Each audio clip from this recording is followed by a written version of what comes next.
दोस्तों आज की वीडियो में हम जो आपका टीजीटी मैथ 2020 है उसको पूरा सोल्व करेंगे और मैं कोशिश करूंगा कि आपको सारे मैथ के क्वेश्चन इस तरीके से कराऊं कि केवल क्वेश्चन ही नहीं वो आपको कंसेप्ट समझ आए और ये आपकी बहुत ज़्यादा हेल्प करेगा एग्जाम डे जब आप एक पूरा पेपर सोल्व कर लोगे और जितने भी इसमें क्वेश्चन आते हैं वो सारे टाइप अगर आपको समझ आ जाए तो मैं आपसे रिक्वेस्ट करूंगा आप कॉपी पेन लेके बैठें और वीडियो को पूरा देखें। सारे क्वेश्चन आपको समझ आने चाहिए तभी आपको चैप्टर समझ आएगा।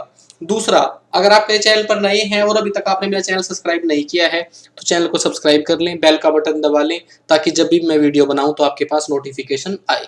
तो चलिए दोस्तों शुरू करते हैं। जो हमारा पहला क्वेश्चन है वो है हमारा टाइम एंड वर्क से रिलेटेड।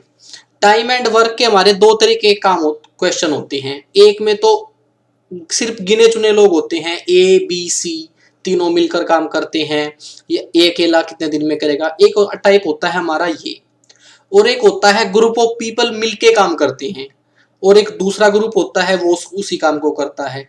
तो ये वो वाला क्वेश्चन है सेकंड टाइप। तो जो हमारा ग्रुप ऑफ पीपल का क्वेश्चन होता है उसको निकालने का जो हमारा तरीका होता है वो होता है MDH। MDH MDH, ये मसाला नहीं है भाई। M मतलब मैन, यहाँ पर 1 1 1 और यहाँ पर 2 2 2।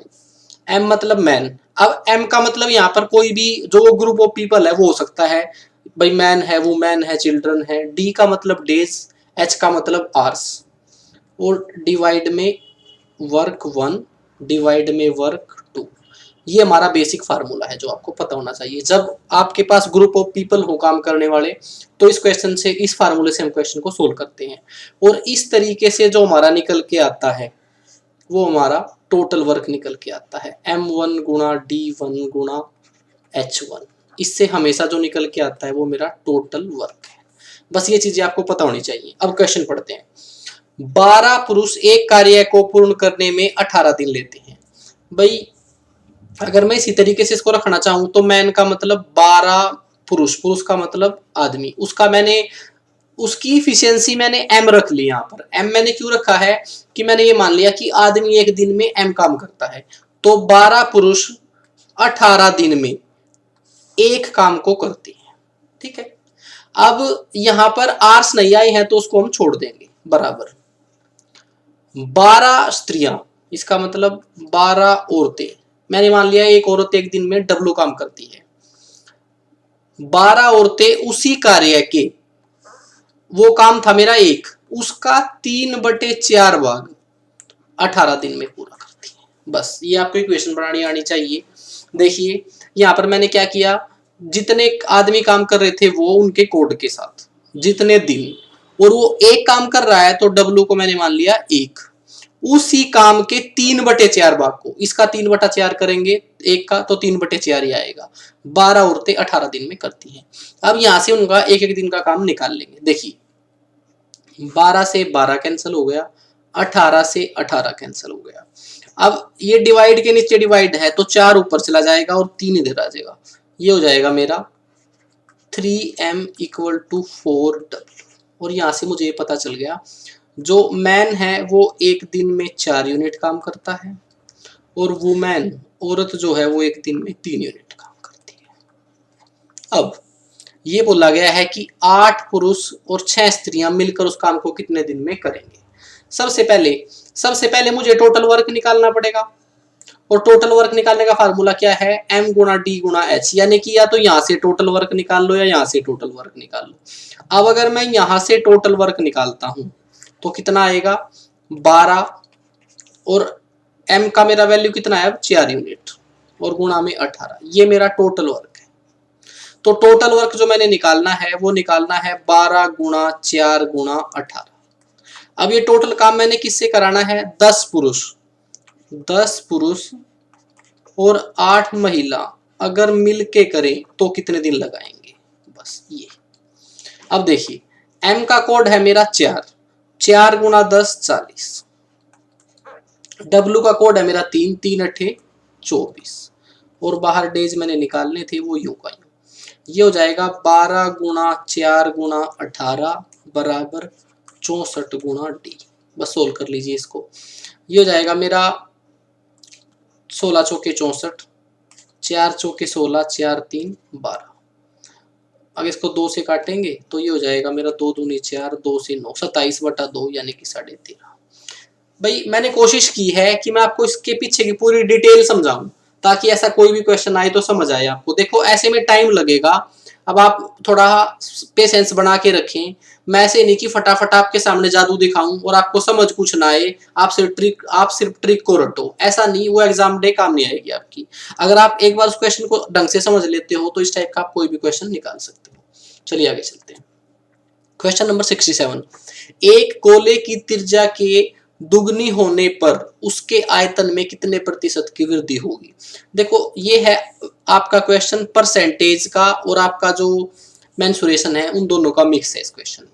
तो देखो सबसे पहले गोला, आपको गोले की प्रॉपर्टी पता होना चाहिए। आपको पता है गोला जो है वो एक 3D आकृति है, और 3D आकृति की दो चीज निकलती हैं, एक तो निकलता है एरिया और एक निकलता है वॉल्यूम, जिसको हम हिंदी में कहते हैं अक्षेत्रफल, और आयतन मतलब वॉल्यूम मतलब आयतन। जितनी भी 3D आकृतियां हैं, अब 3D आकृतियां कौन सी होती हैं, जिनकी हाइट होती है, जिन आकृतियों की हाइट होती है वो 3D आकृतियां होती हैं। आपने मेंसुरेशन में पढ़ा होगा हमारी दो प्रकार की आकृतियां होती हैं, 2D और 3D। 3D वो जिनकी हाइट होती है और उनकी दो चीजें निकलती हैं, अक्षेत्रफल और आयतन। 2D आकृतियां वो होती हैं जिनकी हाइट नहीं होती, उनके दो चीजें निकलती हैं, एक अक्षेत्रफल और एक परिमाप। ठीक है। अब 2D आकृति कौन सी होती हैं, त्रिभुज, चतुर्भुज और वृत्त। त्रिभुज, चतुर्भुज और वृत्त, ये सभी है 2D आकृतियां। 3D आकृतियां वृत्त नहीं गोला, लेकिन अगर प्लेन पेज पर बनाएंगे तो गोला और वृत्त एक जैसे ही बनेंगे। उसके बाद बेलन, फिर उसके बाद शंकु, ये हमारी 3D आकृतियां हैं। ठीक है। अब इसमें दो 3D आकृतियां और भी हैं, एक है मेरा घन और एक है घनाभ। ये लीजिए, ये 3D आकृतियां हैं। अब जिसकी जहां जरूरत होगी मैं बताता रहूंगा। अब गोला जो है वो 3D आकृति है और उसमें दो चीजें निकलती हैं, एक क्षेत्रफल और एक आयतन। और गोले की हमारे पास एक ही चीज होती है, वो होती है त्रिज्या। अगर क्षेत्रफल निकालना है गोले का तो निकलता है 4πr², और अगर इसका आयतन निकालना है तो होता है 4/3πr³। ठीक है। अभी आपको साथ में लिख लेने हैं और इनको याद करना है। अब ये बोला है कि गोले की त्रिज्या को दुगना कर दिया। मैंने 1 मिनट के लिए मान लिया पहले गोले की त्रिज्या जो थी वो r थी, अब दुगनी कर दी तो अब त्रिज्या हो गई है मेरी 2। अब अगर मैं यहां से आयतन निकाल लूं तो आयतन का फार्मूला है मेरा ये, तो ये हो जाएगा 4/3πr³। एक का क्यूब करेंगे तो एक ही रहेगा अनुपात।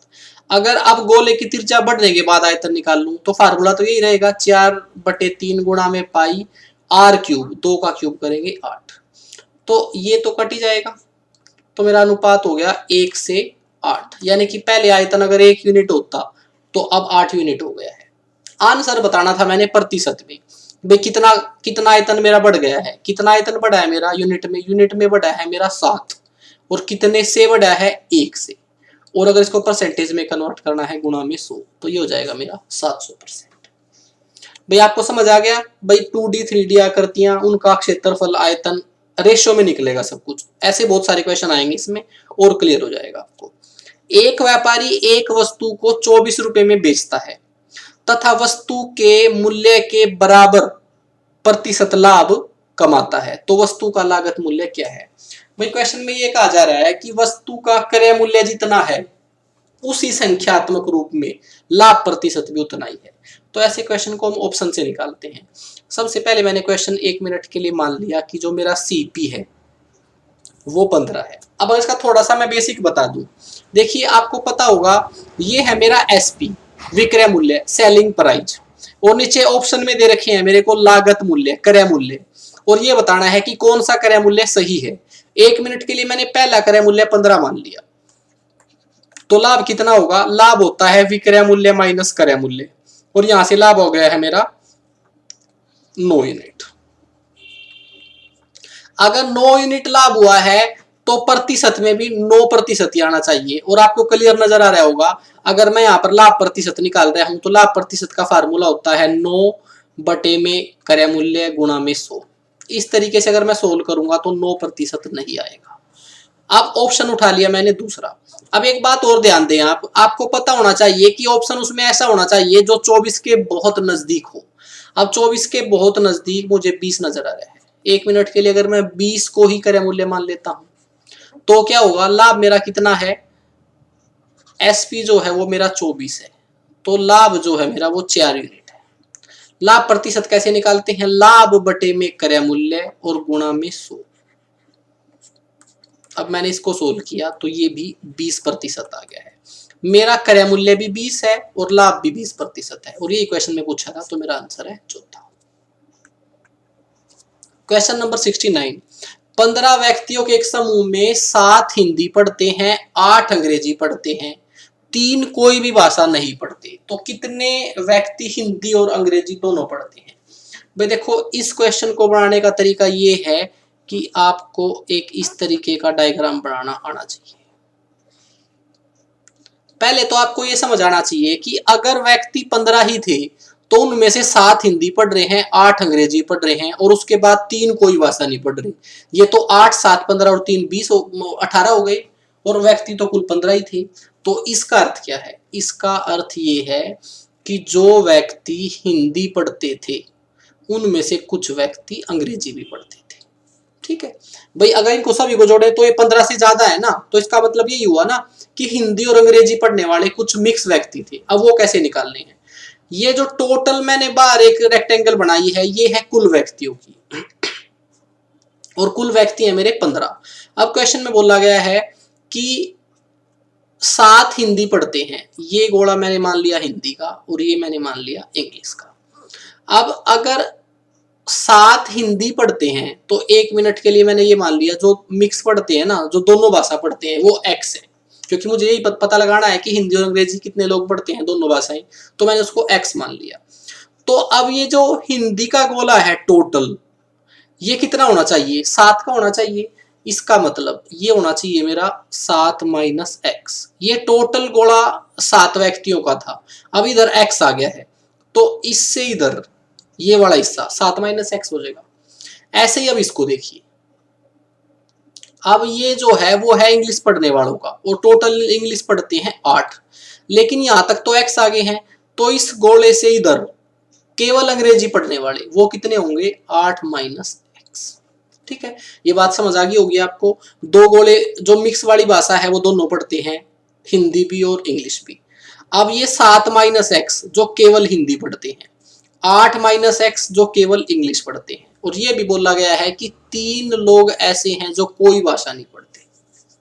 ठीक है, अब टोटल तो ये 15 ही होना चाहिए, तो हम अब टोटल 15 कैसे करेंगे? 3 वो लोग जो कोई भाषा नहीं पढ़ते, अब जो केवल हिंदी पढ़ते हैं वो है 7 माइनस एक्स, जो केवल इंग्लिश पढ़ते हैं वो है 8 माइनस एक्स, जो दोनों भाषा पढ़ते हैं वो है x, और बराबर होना चाहिए मेरा 15।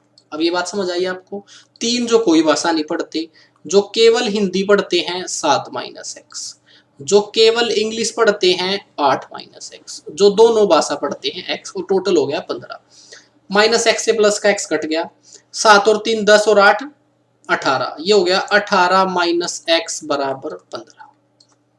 अब ये x इधर आया, 15 इधर आ गया, ये हो गया 3 बराबर x। 3 लोग ऐसे हैं जो हिंदी और इंग्लिश दोनों पढ़ते हैं। ठीक है, बस आपको तरीका समझ आ गया होगा शायद। यदि p तथा q में संख्याएं हैं तथा 3 प्लस में रूट 5 बटे में 3 प्लस रूट 5 बटे में 3 माइनस रूट 5 बराबर है p प्लस में q अंडर रूट 5, तो p और q का मान बताना है।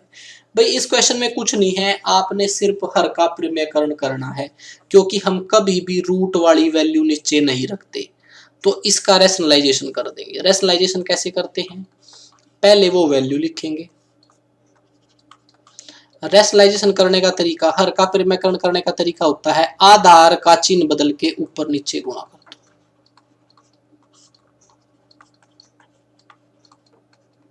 अब ऊपर क्या होगा, ये हो गया a plus B into A plus B, ये हो जाएगा a प्लस बी की पावर 2। नीचे हो गया a into B, A plus B into A minus B, ये होता है a square minus B square.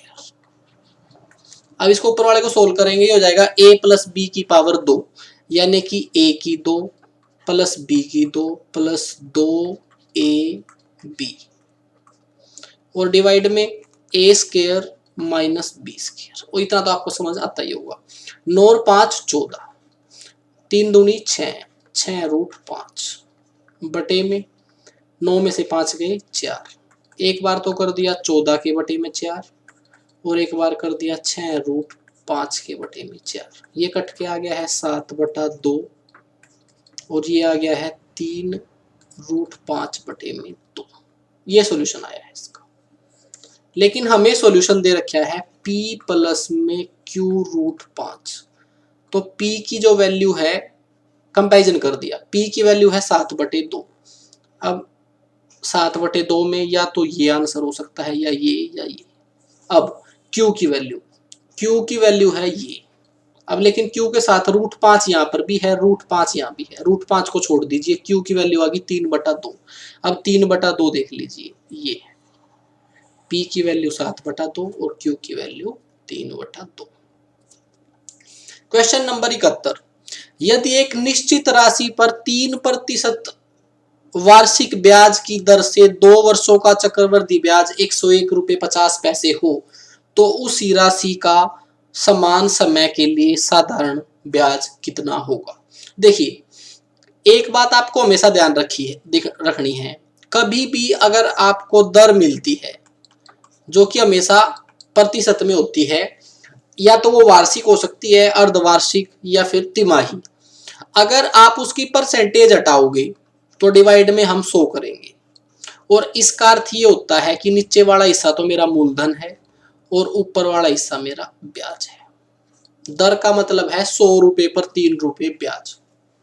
अब ब्याज जो है वो चक्रवृद्धि है, और चक्रवृद्धि ब्याज का अर्थ होता है ब्याज के ऊपर ब्याज। इसका मतलब अगर चक्रवृद्धि ब्याज है तो पहले वर्ष तो 3% लगा होगा, दूसरे वर्ष फिर 3% लगा होगा। अगर इनको जोड़कर कुल चक्रवृद्धि ब्याज की कम्युलेटिव आपको एक पूरी संयुक्त प्रतिशत चाहिए, तो उसका फार्मूला होता है a प्लस में b प्लस में a into B divide by 100। यहां से 2 वर्षों की चक्रवृद्धि ब्याज की कुल परसेंटेज निकल के आएगी। अब यहां पर तब है ये जब 2 वर्षों की मुझे परसेंटेज दे रखी हो। अगर चक्रवृद्धि ब्याज की कुल दर निकालनी हो 2 वर्ष की, तो आपने क्या करना है, फार्मूला लगाना है a प्लस में b प्लस में a into B divide by 100। a का मतलब पहले वर्ष की दर और b का मतलब दूसरे वर्ष की दर, और दोनों वर्ष की दर बराबर है, a और b दोनों बराबर हैं। 3 प्लस 3 6, 3 गुणा 3 9, और बटे में 100। इसको सोल्व किया, ये आ गया 6.09। 2 वर्षों की दर इतनी होगी। और मैंने अभी बताया जो दर होता है, अगर मैं इसकी परसेंटेज हटा दूं तो ऊपर वाला ब्याज होता है और नीचे वाला मूलधन। तो 1 मिनट के लिए मैंने इसको ये मान लिया कि ये ब्याज है मेरा। अगर 6.09 ब्याज है इतने प्रतिशत, तो क्वेश्चन में कितना दे रखा है 101.5। मैंने अपना कंपैरिजन जो है वो कुल ब्याज के बराबर कर लिया।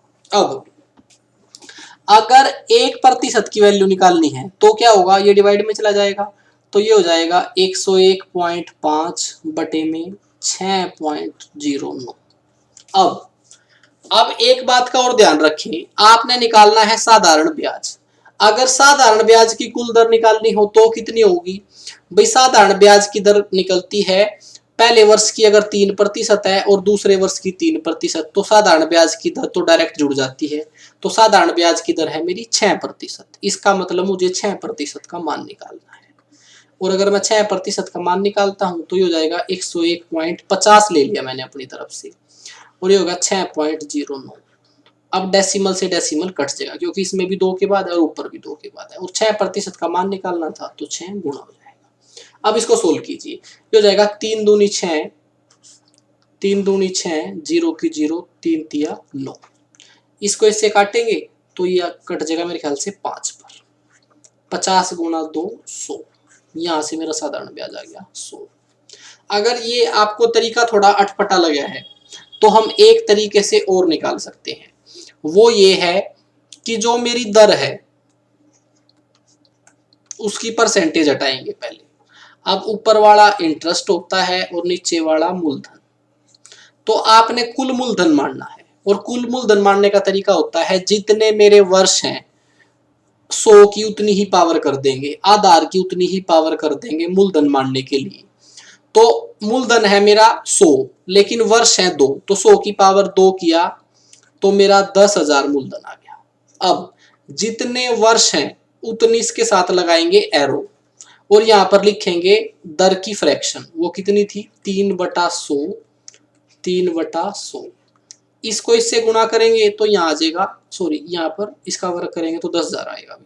इसको इससे गुणा करेंगे 3/100 को, और इसके साथ गुणा करेंगे तो 300 आएगा, और यहाँ पर भी 300, और ये होता है हमारा साधारण ब्याज, और जो प्रत्येक वर्ष का बराबर होता है। अगर साधारण ब्याज ही पूछा होता तो 600 यूनिट होता। चक्रवर्ती ब्याज का मतलब होता है ब्याज के ऊपर ब्याज, लेकिन पहले वर्ष का साधारण ब्याज और चक्रवर्ती ब्याज बराबर होता है। ऐसा क्यों? क्योंकि इससे पहले कोई ब्याज नहीं है जिसके ऊपर हम ब्याज लगाएं, तो पहले वर्ष का साधारण ब्याज और चक्रवर्ती ब्याज यही रहेगा। लेकिन दूसरे वर्ष का साधारण ब्याज तो ये रहेगा, लेकिन पिछले ब्याज के ऊपर भी ब्याज लगाना पड़ेगा। और किस दर से लगाएंगे? ऊपर वाली दर से, 3/100। इन दोनों को गुणा करेंगे तो ये आ जाएगा मेरा 9। तो चक्रवर्ती ब्याज जो है ये कुल होगा 300, 300, 600 प्लस 9, 609 यूनिट। अब एक बात का ध्यान दें, ये जो भी मैंने किया है ये सिर्फ एक अजम्पशन है, एक अनुपात है, ये ओरिजिनल वैल्यू नहीं है। आप क्या करोगे, ये ट्री बना के इसमें से जो भी आपको नजर आ रहा है उसको ओरिजिनल वैल्यू के साथ कंपैरिजन कर दो। मेरा जो कुल चक्रवर्ती ब्याज है वो है 101.5, और यहां से आया है 609, तो 609 यूनिट को बराबर कर दिया मैंने 101.5 के। 1 यूनिट का मान निकाल लेंगे तो ये हो जाएगा 101.5 बटे में 609। आपने निकालना था साधारण ब्याज, और वो कितना है 600 यूनिट। 600 यूनिट का मान निकाल देंगे तो ये हो जाएगा 101.5 609 गुणा में 600। सोल्व करके वही 100 आएगा। एक दूसरा तरीका ये है। क्वेश्चन नंबर 73, एक चतुर्भुज का एक कोण 108 डिग्री है तथा शेष 3 कोण बराबर है, तो 3 बराबर कोणों में प्रत्येक का मान क्या होगा? भाई देखो, ये है हमारी एक चतुर्भुज जिसका एक कोण है 108 और बाकी तीनों कोण बराबर है। तीनों बराबर हैं तो मैंने मान लिया x। अब कोई भी आकृति है आपकी, अगर उसके कोणों का योग निकालना है तो उसका हमारा फार्मूला होता है n-2 गुणा में 180। कोई भी मेरा बहुभुज है, अगर उसके अंतः कोणों का योग निकालना है तो फार्मूला होता है n-2 डिवाइड में n-2 गुणा में 180। अब यहाँ पर n क्या है? n है मेरा भुजाओं की संख्या। अगर आपको त्रिभुज के कोणों का योग निकालना है तो त्रिभुज में 3 भुजा होती हैं, 3 - 2 1, 1 गुणा 180, 180। तो त्रिभुज के कोणों का योग आ गया है अंतः कोणों का योग 180। अब ये है चतुर्भुज, तो इसकी भुजाएं हैं 4, 4 - 2 2, 2 गुणा 180 360। कोई भी चतुर्भुज हो उसके कोणों का योग होगा 360। इसी तरीके से पंचभुज, षटभुज, सतभुज, अठभुज कोई भी है आपकी, आप उसके अंतः कोणों का योग निकाल सकते हो। अब मुझे पता चल गया इन सभी कोणों का योग जो है 360 है। x plus x plus x 3x plus में 108 बराबर है मेरा 360। ये उधर जाके माइनस हो गया, 3x बराबर आ गया 260 में से 8 चले गए, ये बच गया मेरा 258, 3 से काट दिया, 3 8 24, बच गया है मेरा एक, 3 छिकी 18। गलत काट दिया क्या, शायद मैंने घटा गलत दिया है इसमें से। 10 में से 8 गए 2, सॉरी भाई, 10 में से 8 गए 2, 5 का 5, ये बचेगा मेरा 252। 252 को अगर हम 3 से भाग करेंगे तो 3 8 24, 3 चौके 12। भाई कई कई बार काटते समय गलती हो जाती है, थोड़ा ध्यान रखें। तो आंसर आ गया है सी। क्वेश्चन नंबर 77, इस प्रकार का क्वेश्चन एग्जाम में बहुत बार पूछा गया है। इसको निकालने का तरीका है, आपको पावर और इंडिसेस का नॉलेज होना चाहिए। देखिए ये जो क्वेश्चन दे रखा है ये इसके ऊपर बेस्ड है कि 2 की पावर x बराबर है 4 की पावर y बराबर है 8 की पावर z, और इसका एक दूसरी इक्वेशन ये दे रखी है और आपको x का मान निकालना है। पहले इसको सोल्व करके देखें एक बार, इसको हम कैसे सोल्व कर सकते हैं। देखो 2 सबसे छोटी वैल्यू है, इसको और तोड़ नहीं सकते हम, तो 2 की पावर x, 4 को मैं लिख सकता हूं 2 की पावर 2 और बाहर है y, 8 को मैं लिख सकता हूं 2 की पावर 3 और बाहर है z।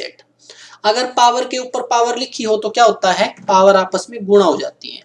तो 2 की पावर x बराबर 2 की पावर 2y बराबर 2 की पावर 3z, ये आ गया है।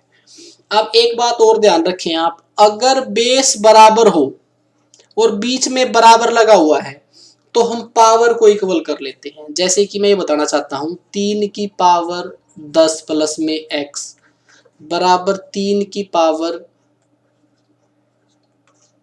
ये दे रखा है, तो बेस बराबर है और बीच में बराबर दिया हुआ है, तो हम डायरेक्ट पावर को बराबर कर लेते हैं।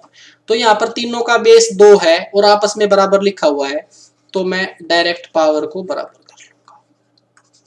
और यहां से मुझे एक चीज पता चली है कि x बराबर है 2y बराबर 3z के। अब ये सेकंड वैल्यू उठाएंगे हम, ये है 1/2x प्लस में 1/4y प्लस में 1/4z बराबर है 4। अब मुझे साफ साफ नजर आ रहा है कि मैं अगर इसको 2 से गुणा करूंगा तो ये थोड़ी इक्वेशन थोड़ी आसान हो जाएगी। अगर मैं इसको 2 से गुणा करता हूं, इसको 2 से गुणा करता हूं, इसको 2 से गुणा करता हूं, तो इसको भी 2 से गुणा करना पड़ेगा। तो यहाँ हो जाएगा 2 से 2 कट गया 1/x, यहाँ पर आ जाएगा 2 एकम 2, 2 दूनी 4, 1/2y, यहाँ पर कट के आ गया है 1/2z बराबर आ गया है 8। अब देखिए, अब मुझे मान निकालना है x का, तो ये x तो ठीक है, इस y को और z को हमने x में कन्वर्ट करना है। 2y किसके बराबर है, x के, इसका मतलब 1/x प्लस में 1/x, 2y की जगह मैंने क्या रख दिया x। अब इस z को देखते हैं, x बराबर है 3z, x बराबर है 3z। अगर मुझे यहां से z का मान निकालना हो तो क्या आएगा, x/3, यानी कि z की जगह रख सकता हूं मैं x/3। तो यहां रखेंगे 1/2 और z का मान है x और 3 चला गया ऊपर बराबर है 8। अब ये सारे x की फॉर्म में आ गए हैं। अब अगर मैं एलसीएम लूं तो एलसीएम आ जाएगा 2x, इसको इससे काटेंगे 2, इससे इसको काटेंगे 2 और यहाँ पर आ गया है 3 बराबर 8। ऊपर वाले को जोड़ लीजिए, ये हो जाएगा 7/2x बराबर 8। भाई सॉरी ये x नीचे है, 7/2x बराबर 8। तो 1 मिनट के लिए मैंने 2x उधर भेज दिया, 8 नीचे आ गया, ये हो गया 7/8 बराबर 2x, 2 भी इधर भेज दिया, x बराबर आ गया है 7/16। ये लीजिए, पूरी डिटेल से मैंने बता दिया है वो क्वेश्चन, अब आपको समझ आ गया होगा। क्वेश्चन नंबर 78, 80 किलोमीटर यात्रा में एक रेलगाड़ी प्रथम 60 किलोमीटर 40 किलोमीटर प्रति घंटा और शेष दूरी 20 किलोमीटर प्रति घंटा की गति से चलती है। संपूर्ण यात्रा की औसत साल ज्ञात कीजिए। देखिए इसमें सबसे आसान क्वेश्चन तो ये बनता है, अगर एक ट्रेन एक निश्चित दूरी ए से बी तक पहले एक्स चाल से तय करती है और फिर इसी दूरी को वाई चाल से तय करती है, यानी कि दूरी तो समान है लेकिन पहले चाल एक्स है और फिर वाई थी। तो यहां से अगर औसत चाल पूछी जाती है तो मेरा फार्मूला होता है 2 गुणा में एक्स गुणा में वाई बटे में एक्स प्लस वाई, ये निकलती है मेरी औसत चाल। लेकिन ये कब निकलेगी? जब तय की गई दूरी दोनों बार बराबर हो।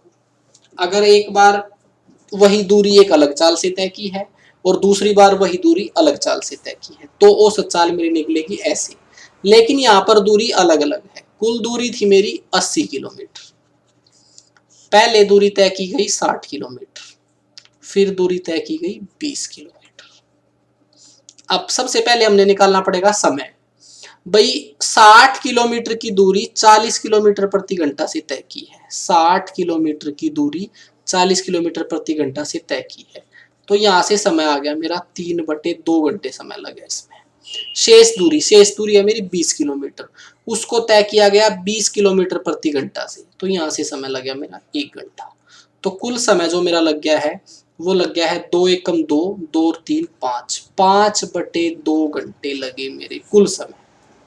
तो औसत चाल निकालने का अब फार्मूला क्या होगा? चाल निकालने का फार्मूला होता है मेरा कुल दूरी बटे में कुल समय।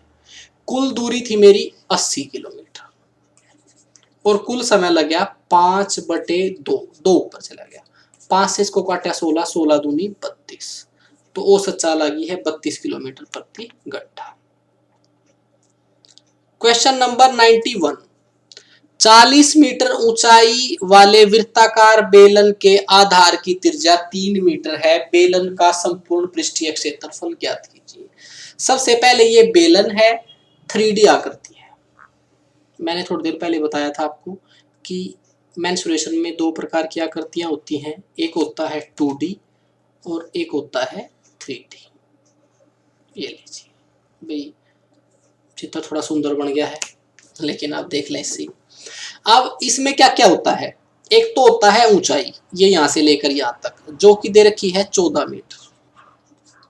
एक होती है त्रिज्या, इसमें ऊपर नीचे दोनों तरफ वृत्त होते हैं, ये यहां से लेकर यहां तक, ये दे रखी है 3 मीटर। इसका संपूर्ण पृष्ठ क्षेत्रफल निकालना है। मैं आपको इसके सारे फार्मूले बताता हूं।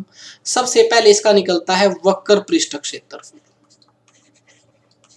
अगर आपने निकालना है इसका वक्र पृष्ठ क्षेत्रफल, वक्र पृष्ठ क्षेत्रफल का मतलब होता है ये जो बीच वाला हिस्सा है, ये वाला गोल गोल घूमने वाला, ये इसका एरिया निकालना, ना इसका एरिया निकालना ना इसका, सिर्फ इस वाले भाग का एरिया निकालना, जो ये गोल वाला एरिया दिख रहा है मुझे, इसको बोलते हैं कर्व एरिया, जो निकलता है 2πr/h। 2 का पता है आपको, पाई का मतलब पाई का मान 22/7, आर हमें दे रखी होगी, एच भी दे रखी होगी।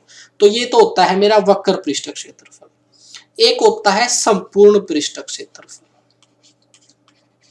संपूर्ण पृष्ठ क्षेत्रफल कैसे निकलेगा? संपूर्ण पृष्ठ क्षेत्रफल में ये तो निकलेगा ही, प्लस में ये जो 2 वृत्त दे रखे हैं इनका भी क्षेत्रफल निकलेगा, ऊपर वाले वृत्त का भी और नीचे वाले वृत्त का। अब आपको वृत्त के क्षेत्रफल का फार्मूला पता होना चाहिए। तो वृत्त का क्षेत्रफल जो है वो होता है πr²। अब 2 वृत्त हैं तो क्या हो जाएगा 2πr², तो इसमें जुड़ जाएगा 2πr²। अब इसमें से 2πr कॉमन आ जाएगा, अंदर बचेगा r+h। ये हो गया मेरा संपूर्ण पृष्ठ क्षेत्रफल निकालने का फार्मूला। अब ये फार्मूले आपको याद होने चाहिए। उसके बाद अगर इसका आयतन निकालना है तो आयतन निकलता है πr²h। अब जो जो क्वेश्चन आता चलेगा उसका हम R&D करते चलेंगे। अब हमने निकालना है संपूर्ण पृष्ठ क्षेत्रफल, फार्मूला है मेरा ये, बस इस फार्मूले को लगा दीजिए। 2 पाई का मान 22/7, आर है मेरी 3 मीटर, r+h 3 + 14 21, सॉरी 17, बस। अब इसको सोल्व कर लीजिए। अब इसको गुणा कीजिए, 2 3 6 17 6 102, 102 गुणा 22/7, 22 दूनी 44, 22 एकम 22/7, 2244/7, 7 3 21, बच गया है 1 4, 7 दूनी 14, ना जाने की 0, 4 0, 7 5 35, बच गया है 50 7×7 = 49, ये आ गया मेरा आंसर 320.57। चलिए आगे चलते हैं। क्वेश्चन नंबर 92, एक समकोणीय समद्विबाहु त्रिभुज के कर्ण की लंबाई क्या होगी यदि भुजा है 4√2। भाई देखो, अब ये हमारी एक 2D आकृति है। भुजाओं की दृष्टि से हम त्रिभुजों को 3 भागों में बांट सकते हैं। एक होती है मेरी समबाहु त्रिभुज जिसकी सारी भुजाएं बराबर होती हैं। एक होती है मेरी समद्विबाहु त्रिभुज जिसकी 2 भुजाएं बराबर होती हैं। और एक होती है विषमबाहु त्रिभुज जिसकी तीनों भुजाएं अलग अलग होती हैं। अब यहाँ पर जो दिया गया है वो दिया गया है समकोणीय। पहली बात तो वो त्रिभुज समकोण है। समकोण का मतलब उसका एक एंगल 90 डिग्री है। फिर आगे है समद्विबाहु, और उस समद्विबाहु भी है वो, उसकी 2 भुजाएं बराबर भी है। इसका मतलब वो इस प्रकार की एक समकोण त्रिभुज है जिसकी 2 भुजाएं बराबर हैं। और अगर 2 भुजाएं बराबर हैं तो वो 2 भुजा यही हो सकती हैं, क्योंकि तीसरी भुजा कर्ण इन दोनों से बड़ी होती है। अब ये बोला गया है कि एक समकोण समद्विबाहु त्रिभुज के कर्ण की लंबाई क्या होगी। कर्ण की लंबाई निकालनी है इसकी। और ये क्या होता है मेरा, 1 मिनट के लिए मैंने ये x मान लिया और ये भी x। अब आगे दिया गया है यदि एक भुजा 4√2 है, तो x तो मानने की जरूरत ही नहीं है। ये भी 4√2 है और ये भी 4√2 है, क्योंकि दोनों बराबर हैं। तो आपको कर्ण निकालना है। ये एक समकोण त्रिभुज है और समकोण त्रिभुज में लगता है पाइथागोरस प्रमेय। वो होता है कर्ण का वर्ग बराबर होता है शेष दोनों भुजाओं के वर्ग के। कर्ण का वर्ग मैंने निकालना है। इसका वर्ग कैसे करेंगे, 4 चौके 16, वर्गमूल 2 का वर्ग किया 2, 16 दूनी 32। इसका भी 32 आएगा, 32 32 64। h का वर्ग हटाने के लिए दोनों तरफ वर्गमूल कर दिया। यहाँ पर बच गया है h और 64 होता है 8 का वर्ग। तो मेरा आंसर आ गया है 8। आसान सा क्वेश्चन था। क्वेश्चन नंबर 93, 20 सेंटीमीटर व्यास वाले वृत्त के केंद्र की 16 सेंटीमीटर लंबाई वाली जीवा से दूरी। भाई देखो, ये एक वृत्त है जो एक 2D आकृति होता है। इसके कुछ नियम हैं। पहला, इसमें क्या क्या होता है, इसमें 3 चीजें होती हैं। एक होती है त्रिज्या, वो होता है केंद्र से सरफेस, जो आपकी ये पेरीमीटर है, परिधि है, उसकी दूरी, ये होता है मेरा त्रिज्या। एक होता है मेरा, अगर मैं किसी वृत्त के किसी एक बिंदु से किसी दूसरे बिंदु तक चला जाऊं और वो केंद्र से होकर जाए, तो ये होता है मेरा डायमीटर, जिसे हम व्यास बोलते हैं। व्यास होता है त्रिज्या का दोगुना। उसके बाद है जीवा। जीवा वृत्त के किसी 2 बिंदुओं को मिलाया जाए लेकिन वो केंद्र से ना निकले, अगर वो केंद्र से होकर ना जाए तो वो होती है मेरी जीवा। तीनों चीजें मैंने बता दी है। एक है त्रिज्या, केंद्र से वृत्त के किसी भी बिंदु को मिलाया गया, वो होती है r। अगर वृत्त के एक बिंदु को दूसरे बिंदु से मिलाया जाता है और केंद्र से होकर जाता है तो वो होता है मेरा व्यास। और अगर 2 बिंदुओं को मिलाया जाता है और वो केंद्र से होकर नहीं जाती तो वो होती है जीवा। अब आगे नियम, अगर केंद्र से जीवा पर लंब डाला जाता है तो वो जीवा को हमेशा 2 बराबर भागों में बांटता है। पहला नियम, अगर केंद्र से जीवा पर लंब डाला जाता है तो जीवा को 2 बराबर भागों में बांटता है। अब यही नियम इस पे लगेगा। एक वृत्त है, उसका व्यास जो है वो दे रखा है 20 सेंटीमीटर, तो त्रिज्या क्या दी हो जाएगी, मैंने अभी बताया 10 सेंटीमीटर। अब ये बोला गया है एक जीवा है 16 सेंटीमीटर की, उसकी केंद्र से दूरी बतानी है। अगर हम केंद्र से जीवा पर लंब डालेंगे तो वो जीवा को 2 बराबर भागों में बांटेगा। अगर टोटल जीवा 16 सेंटीमीटर की थी तो 8 सेंटीमीटर ये हो जाएगा और 8 सेंटीमीटर ये। अगर केंद्र को वृत्त के इस बिंदु से मिला देंगे तो त्रिज्या हो जाएगी और ये 10 सेंटीमीटर है। अब ये हमारी इस प्रकार से एक समकोण त्रिभुज बन गई है जिसमें हाइपोटेनस का वर्ग बराबर होता है शेष दोनों भुजाओं के वर्गों के। अब ये जो है हाइपोटेनस वो है 10 का वर्ग हो गया 100। ये होता है परपेंडिकुलर, ये वाला जो हमने निकालना है।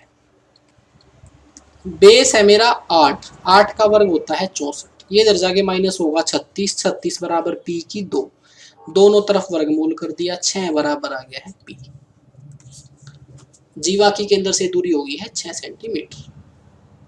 एक शीशे के वृत्ताकार बेलन की ऊंचाई 28 सेंटीमीटर है, आधार की त्रिज्या 6 सेंटीमीटर है, इससे 1.5 सेंटीमीटर व्यास की कितनी गोलियां बनाई जा सकती हैं।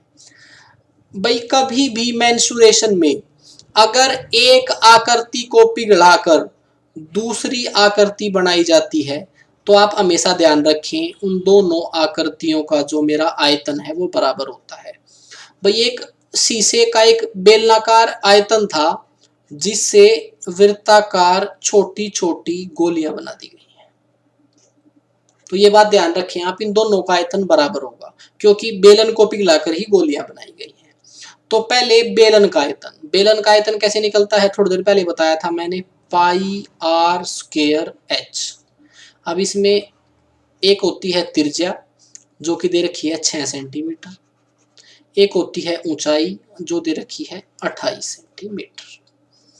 छोटी छोटी गोलियां बनाई गई हैं, गोली का मतलब गोला, और गोले का आयतन कैसे निकलता है, वो निकलता है 4/3 पाई आर क्यूब।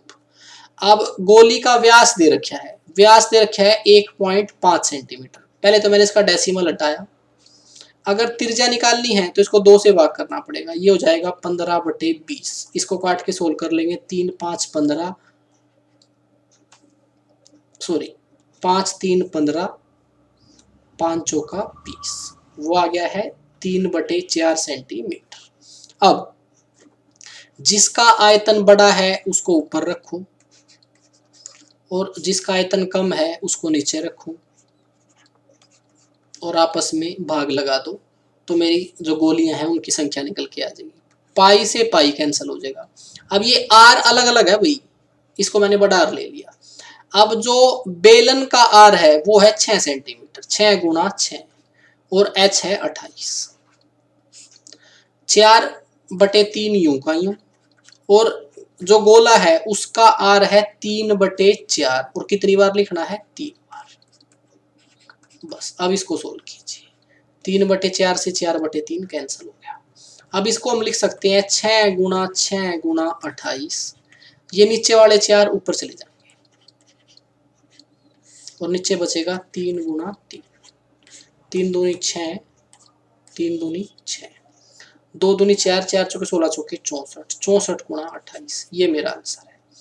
4 8 32, फांसी लगे 3, ये जाएगा मेरा 8 6 48, 4 दूनी 8, 48 और 8 56, 56 और 3 59, 92 जिसके पीछे है वो आंसर है। तो ये मेरा आंसर है। चलिए चलते हैं क्वेश्चन नंबर 95। प्रत्येक भुजा 12 सेंटीमीटर वाले समबाहु त्रिभुज की ऊंचाई। अब मैंने बताया था कि भुजाओं के आधार पर त्रिभुज को 3 भागों में बांट सकते हैं। इससे पहले वाला क्वेश्चन था हमारा समद्विबाहु त्रिभुज का, और अब की बार है समबाहु त्रिभुज। और समबाहु त्रिभुज में क्या क्या होता है, तीनों भुजाएं बराबर होती हैं, तीनों कोण बराबर होते हैं और प्रत्येक 60 डिग्री का होता है।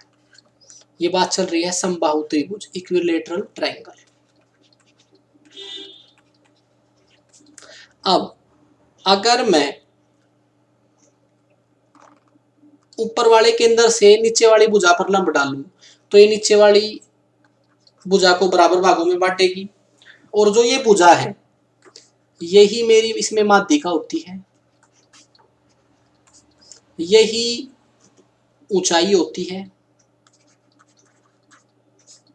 और यही लंब होता है। समबाहु त्रिभुज में यही भुजा माध्यिका भी होती है, ऊंचाई भी होती है और लंब भी होता है। और ये कैसे निकलता है, देखिए वैसे अगर मैं इसका डायरेक्ट आपको याद बता दूं करने का तरीका, तो 3√3/2a, इसकी प्रत्येक भुजा मैंने मान ली, तो इसकी ऊंचाई माध्यिका या लंब निकलता है √3/2a, और आपसे भुजा दे रखी है 12, ऊंचाई पूछ रखी है, तो ऊंचाई कैसे निकलेगी, √3/2a, a का मान है 12, तो डायरेक्ट आंसर आ गया है मेरा 6√3। ये आपको पता होना चाहिए। अगर ये ऊंचाई निकाल के देखनी है तो कैसे निकली है, ये एंगल है 90 डिग्री का, तो ये होगी मेरी एक समकोण त्रिभुज। अगर ये समकोण त्रिभुज है तो इसमें पाइथागोरस प्रमेय लगा सकते हैं। इसकी सारी भुजाएं हैं 12-12 सेंटीमीटर, ये भी 12, ये भी 12 और ये भी 12, लेकिन ऊपर से जब लम्ब डाला था तो नीचे वाले भाग को बराबर भागों में बांट दिया था। ये आधा भाग आ गया है 6, ये है 12 और ये है 6। 12 के वर्ग में से 6 का वर्ग घटाएंगे और वर्गमूल करोगे तो ये 6√3 आएगा। चलिए आगे चलते हैं। Question number 96। अब ये क्वेश्चन आ गया है ट्रिग्नोमेट्री का। देखिए वैसे तो आपको ट्रिग्नोमेट्री का बेसिक आना चाहिए। बेसिक ट्रिग्नोमेट्री की 3 वीडियो मेरे चैनल पर पड़ी है, आप देख सकते हैं। अब इस क्वेश्चन के लिए आपको एक ही रूल पता होना चाहिए कि tan A गुणा tan B बराबर होता है 1 यदि A plus B equal to 90 degree हो। tan A into tan B 1 के बराबर होता है यदि इसके दोनों एंगलों का योग 90। अब देखिए tan 1 और गुणा में tan 89, tan 1 गुणा में tan 89। अब ये किसके इक्वल हो जाएगा? 1 के, क्योंकि इन दोनों का जोड़ कितना हो रहा है? 90। अब आपके दिमाग में आ सकता है कि ऐसा क्यों? उसका तरीका ये होता है, tan 1 को हम क्या लिख सकते हैं? tan 1 को हम लिख सकते हैं 90 माइनस 1, 90 माइनस 89 गुणा में tan 89। कोई फर्क तो नहीं पड़ेगा। इसको मैंने ऐसे कैसे लिख लिया? tan 1 को लिख दिया 90 माइनस 89। 90 माइनस 89 करोगे तो 1 ही आएगा। अब अगर इस 90 को हटाना है तो इसके आगे को लगाना पड़ेगा, तो ये हो जाएगा मेरा कोट 90 अब हट गया, ये हो जाएगा कोट 89 गुणा में tan 89। और कोट 10 का उल्टा होता है तो इससे कट जाएगा, ये 1 आ जाएगा। इस तरीके से 1 आया है। अब ये एक पूरी सीरीज दे रखी है, ये एक पहली दूसरी टर्म एक सेकंड लास्ट टर्म ऐसे ही करके करके सभी 90 बनेंगे और बीच में आएगा tan 45। बाकी सारे सभी के जोड़े बनेंगे, बीच में tan 45 आएगा और tan 45 का मान भी 1 होता है। तो हर बार 1 आ रहा है, 1 को जितनी बार भी गुणा करेंगे 1 ही आएगा। Question number 97। दो संख्याओं के लघुत्तम और महत्तम समाप्त अपवर्त्यों का योग और उनका अंतर 592 और 518 है। यदि संख्याओं का योग 296 है तो संख्याएं क्या हैं? अब ये एलसीएम एचसीएफ का क्वेश्चन है। इसमें बोला गया है मैंने लघुत्तम को मान लिया L और महत्तम को मान लिया H। ये बोला गया है इन दोनों का योग जो है वो है 592 और इन दोनों का अंतर जो है वो है 518। ठीक है। अब अगर आपको निकालना है L, लघुत्तम निकालना है, इस प्रकार जब आपको इक्वेशन दे रखी होती है कि एक बार L प्लस H एक बार L माइनस H और इनकी वैल्यू दे रखी है, तो अगर बड़े वाली वैल्यू निकालनी है तो इनको जोड़कर 2 से भाग कर दो, ये हो जाएगा 592 प्लस 518 बटे में 2। अगर H निकालना है, छोटे वाली वैल्यू निकालनी है, तो इनको आपस में घटाकर 2 से भाग कर दो, वो हो जाएगा 592 माइनस 518 बटे में 2। ये आसान है नीचे वाला निकालना। 12 में से 8 गए 4, 8 में से 1 गया 7, 74 बटा 2 37। HCF जो है वो 37 आ गया है। ऊपर से LCM भी निकाल सकते हैं हम, लेकिन आंसर हमारा HCF से ही आ जाएगा। अब ये संख्याएं दे रखी है नीचे जिनका HCF 37 है और LCM ये। तो क्या आपको पता है अगर इनका HCF 37 है तो हम इनको ऐसे ही चेक कर सकते हैं, जिसका भी HCF 37 आ गया वही मेरा आंसर है। अब HCF 37 कैसे निकालना है? तो आपको HCF निकालना चाहिए। अब HCF कैसे निकालना होता है भाई? HCF निकालने का सबसे आसान तरीका है, अगर इन दोनों संख्याओं का HCF निकालना है तो इनका अंतर कर लीजिए। इसका अंतर किया मैंने, ये अंतर आ गया है मेरा 4। अब इन दोनों का HCF या तो ये अंतर है या फिर इसका कोई फैक्टर है। अब अगर इनका अंतर ही 4 आ गया है तो इसका HCF 37 तो हो नहीं सकता। 37 तो तभी हो सकता है जब उनके बीच का अंतर 37 या फिर 37 से बड़ा हो, तो ये मेरा आंसर नहीं है। अब इन दोनों का अंतर किया मैंने तो 8 में से 1 गया 7 और 5 में से 1 गया 4, तो ये आ गया है 47। ये भी नहीं हो सकता। अब इसको चेक करते हैं, इनका अंतर जो है 5 में से 1 गया 4 और 8 में से 1 गया 7, इनका अंतर जो है वो 74 आया है। अब 74 जो है, 74 का फैक्टर जो है वो 37 होता है। 37 दूनी 74। इसका मतलब ये संख्या जो है वो 37 से भाग होगी पक्का। इसको भी भाग करके देख लो, इससे भी भाग करके देख लो, ये दोनों का 37 से भाग हो रही है, तो ये 37 का HCF हो जाएगा, सॉरी 37 इन दोनों का HCF हो जाएगा, और यही मेरा आंसर है। आपको अजीब ना लगे, एक बार दोबारा बता दूं, सबसे पहले LCM और HCF का योग और अंतर दे रखा था, वहां से मैंने HCF निकाल लिया। अब अगर HCF आ गया है तो डायरेक्ट तरीका ये है कि इन चारों संख्याओं में से जिनका HCF 37 है वही मेरा आंसर है। अब चेक करने का तरीका क्या है, इन दोनों का HCF 37 तब हो सकता है या तो इनका अंतर 37 आ जाए, या फिर 37 से बड़ा, और जो बड़ा है वो उससे 37 उसको पूरा पूरा भाग करे। ऐसे में सिर्फ तीसरा ही ऑप्शन मेरा आंसर बनता है। क्वेश्चन नंबर 98, यदि एक द्विघातीय बहुपद x की पावर 2 प्लस में a प्लस में 1x प्लस में b के शून्यक -2 और 3 है, तो देखिए वैसे तो क्वाड्रेटिक इक्वेशन का अच्छा खासा एक चैप्टर होता है मेरा, ठीक है, लेकिन इसको सबसे आसान बनाने का तरीका आपको एक ही चीज पता होना चाहिए कि जो आपका क्वाड्रेटिक इक्वेशन होता है वो होता है एक्स स्क्वायर माइनस पहला रूट प्लस में दूसरा रूट गुणा में एक्स प्लस में दोनों रूटों की गुणा। बस आप इसी तरीके से किसी भी क्वाड्रेटिक इक्वेशन को सोल्व भी करते हो। कोई भी क्वाड्रेटिक इक्वेशन होती है उसमें एक्स के साथ गुणा होता है उन दोनों रूट का जोड़, और यहाँ हो जाएगा माइनस, और कांस्टेंट जो होता है उन दोनों रूट का मल्टीपल। अब वो रूट क्या है, वो रूट पहले दे रखे हैं, क्या -2 और 3, बस वो रख दीजिए यहाँ। तो ये हो जाएगा मेरा x की पावर 2 माइनस पहला रूट है माइनस का 2 और दूसरा रूट है 3, तो यहाँ से 16 के आ जाएगा प्लस का 1, दोनों रूट की गुणा करेंगे तो ये आ जाएगा माइनस का 6। अब इसको सोल्व करेंगे, ये हो जाएगा x square minus x minus का 6, ये 16 के आ गया है। अब हमारे पास जो इक्वेशन दे रखी है वो इसके नीचे लिख दो, वो जाएगा x की पावर 2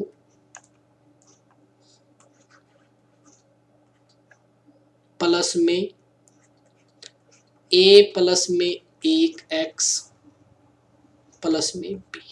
अब ये दोनों इक्वेशन का कंपैरिजन कर लीजिए, यहाँ पर है मेरा 1x और यहाँ पर है a प्लस में 1x, तो इसका मतलब 1 बराबर आ गया इसके, ठीक है, और ये 1 जो है वो मेरा माइनस का है, तो ये 1 उधर चला गया, माइनस का 2 आ गया है a इन दोनों में से आंसर हो सकता है।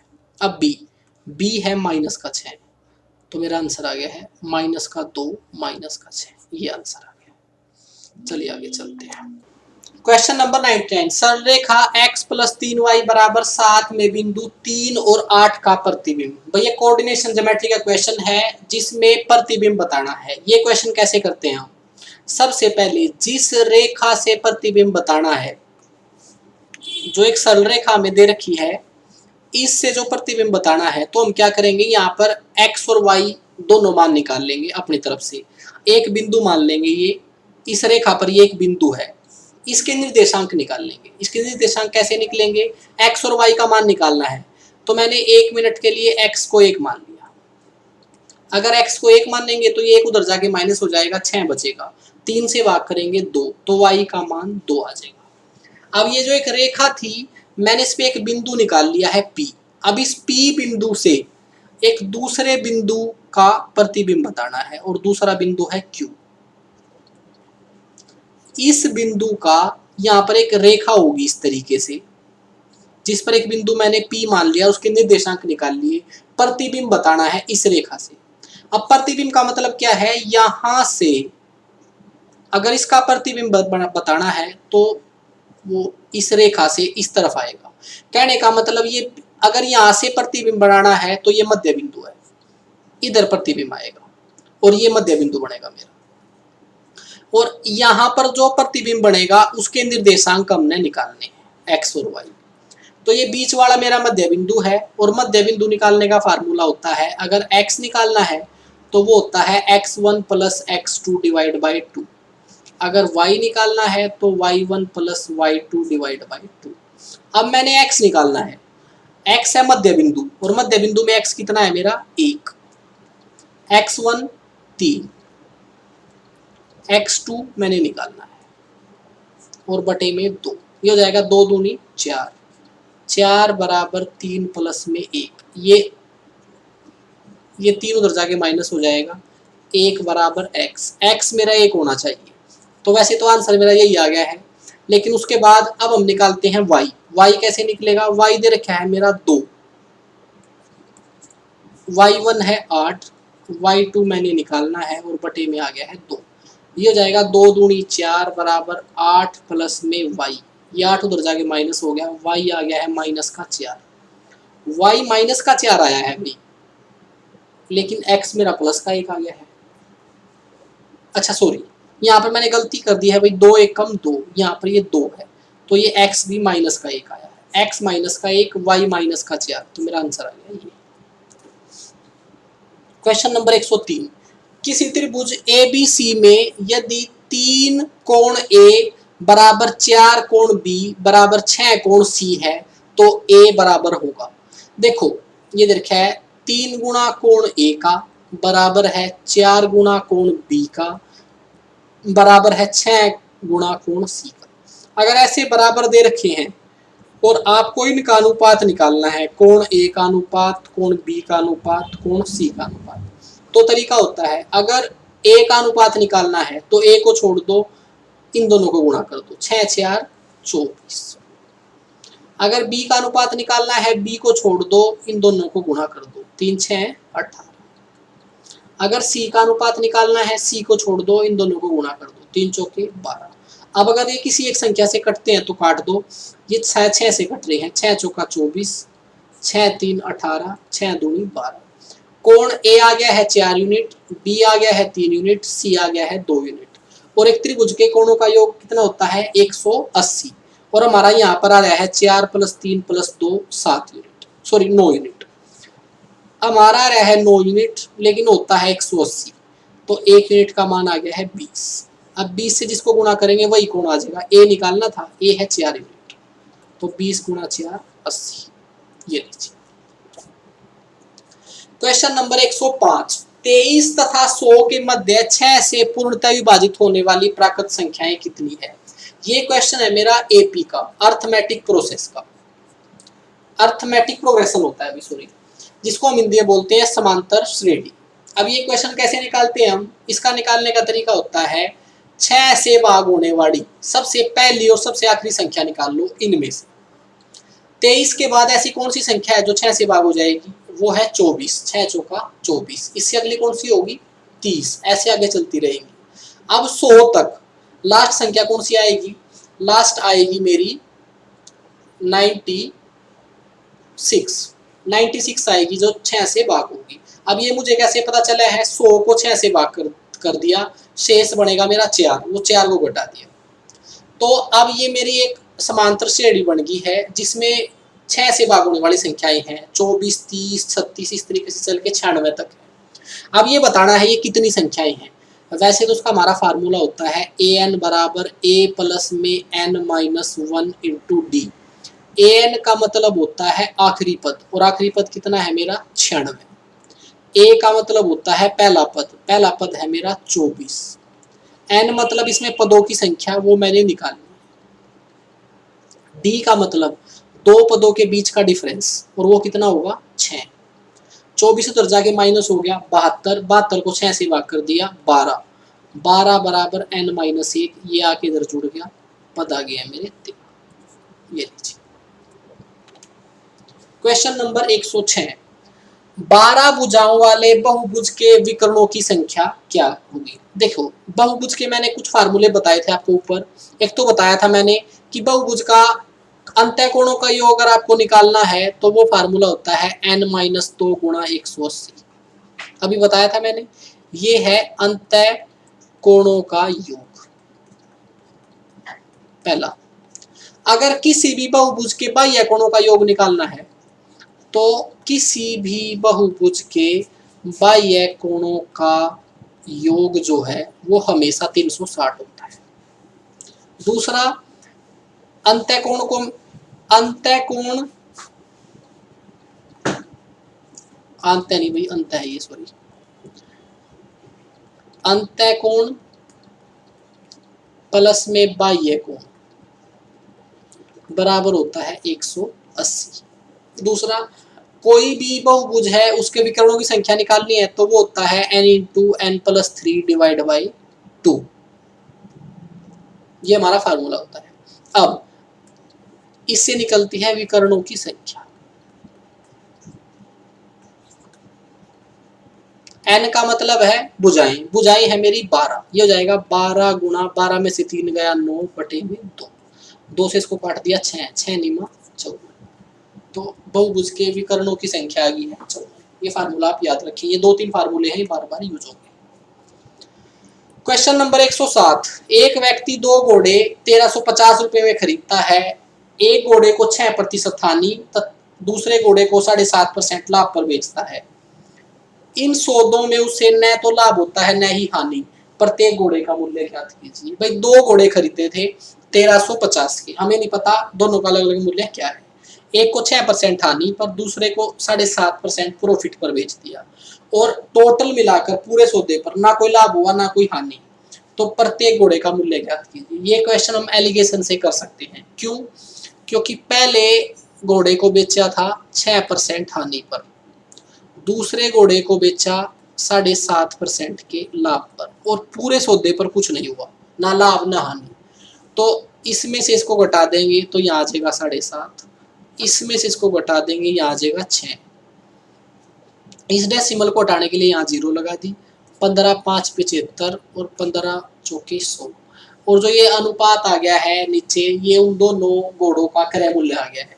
पहले घोड़े का क्रय मूल्य 5 यूनिट, दूसरे का 4, टोटल हो गया 13 यूनिट, सॉरी 9 यूनिट, 5 और 4 9, तो टोटल हो गया है क्रय मूल्य 9 यूनिट। लेकिन क्वेश्चन में दे रखा है 1350, 1 यूनिट का मान निकाल लेंगे। 1 यूनिट का मान हो जाएगा 9 एकम 9, 9 पचे 45, 150 हो गया है भाई। तो पहले घोड़े का मूल्य हो गया 15, 150 गुना 5, 15 5 75, 750, 150 गुना 4 600, एक 750 का, एक 650, एक 750 का और एक 600 का। संख्या 14,753 भाग में 1250 का दशमलव प्रसार समाप्त होगा। अब ये क्वेश्चन है 10वीं क्लास का। आपको ये बताना है कि ये जो फ्रैक्शन है ये कितने डेसिमल के बाद टर्मिनेट हो जाएगी। अब आपको पता होना चाहिए कि जो दशमलव है, डेसिमल जो है वो 2 प्रकार के होते हैं, एक होता है शांत, एक होता है अशांत। इंग्लिश में बोलते हैं टर्मिनेटिंग, नॉन टर्मिनेटिंग।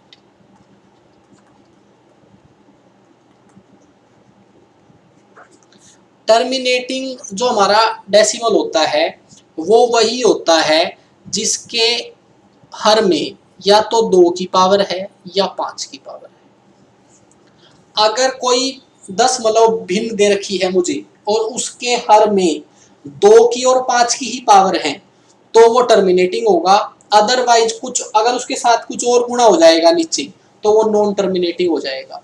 तो मुझे ये चेक करना है कि क्या नीचे वाली वैल्यू में पहले 2 या 5 के ही मल्टीपल हैं। अगर मैं इसको देखता हूँ, ये है 625 गुणा 2, और 625 का मतलब है 5 की पावर 4 गुणा में 2। इसका मतलब इसके हर में या तो 5 की पावर है या 2 की, और किसी वैल्यू के साथ ये भाग नहीं हो रखा। इसका मतलब पहली बात तो ये शांत डेसिमल है, जिसको हम बोलते हैं शांत दशमलव। अब अगर ये बताना है कि ये कितने डेसिमल के बाद शांत हो जाएगा, तो इनमें से जिसकी पावर बड़ी होती है उतने पर ही ये जाकर शांत होगा। अब यहाँ पर 5 की पावर 4 है, इसका मतलब ये 4 दशमलव के बाद टर्मिनेट हो जाएगा।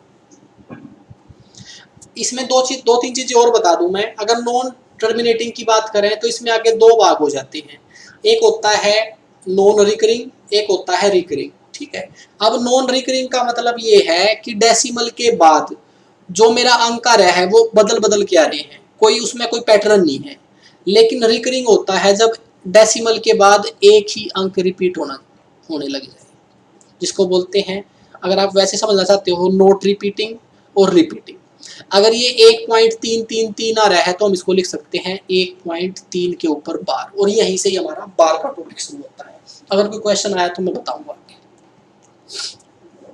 क्वेश्चन नंबर 109, यदि घन के एक फलक का क्षेत्रफल उसी फलक के परिमाप का 1.5 गुना है तो घन का आयतन क्या होगा। सबसे पहले आप घन को समझे, घन क्या होता है। घन जो होता है, जो हमारा वर्ग है, अगर हम उसको ऊंचाई दे दें, अगर वर्ग को ऊंचाई दे दें तो मेरा घन बढ़ जाएगा, जिसको हम इंग्लिश में क्यूब कहते हैं। ठीक है, अब इसमें फलक कितने होते हैं, इसमें फलक 6 होते हैं। एक कमरे की तरह होता है ये, जिसमें 4 दीवार और एक फर्श और एक छत होती है। तो इसमें टोटल जो फलक होते हैं वो 6 होते हैं। और इसीलिए अगर घन का क्षेत्रफल निकालना है तो वो इस तरीके से होता है, एक फलक का क्षेत्रफल निकाल लो। और मैंने बताया एक फलक जो है वो नीचे वाला है, और नीचे वाला फलक जो है वो कुछ नहीं, एक वर्ग है। वर्ग को ही ऊंचाई दे रखी है, तो नीचे अगर वर्ग है तो इसका मतलब 6 के 6 फलक सेम वर्ग होते हैं। इसमें 6 वर्ग होते हैं बस। एक वर्ग का क्षेत्रफल निकलता है 1/2, तो घन का क्षेत्रफल हो जाएगा 6/1/2, यानी कि एक वर्ग का क्षेत्रफल निकाला, 6 फलक है, इसमें 6 से गुणा कर दिया। उसके बाद वर्ग का परिमाप, वर्ग का परिमाप कैसे निकलता है। वर्ग का परिमाप निकलता है सभी भुजाओं का जोड़, और इसमें भुजाएं कितनी होती हैं, 4। लेकिन ये तो है मेरी 2D आकृति और ये है 3D आकृति। 2D आकृति में 2 चीज निकलती हैं, क्षेत्रफल और परिमाप।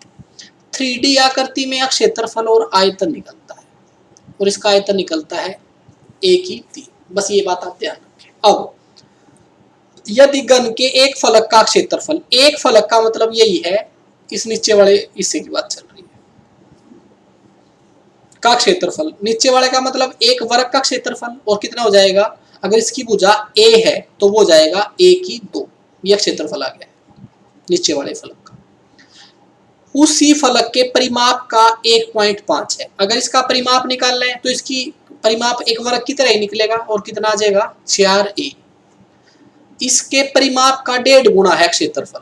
कहने का मतलब अगर मैं परिमाप को 1.5 से गुणा कर दूं तो क्षेत्रफल के बराबर आ जाएगा। एक ए से एक ए कैंसिल हो गया, 15 चौके 60, ए आ गया है मेरा 6, घन की भुजा मेरी 6 आ गई। आयतन निकालना है, घन का आयतन निकालता है 1/3, यानी कि 6/3, और ये हो जाएगा मेरा 216। चलिए आगे चलते हैं। क्वेश्चन नंबर 110, समांतर रेखाएं y बराबर है 2x प्लस में 4 तथा 6x बराबर है 3y प्लस में 5। ये हमारा क्वेश्चन कोऑर्डिनेशन ज्योमेट्री का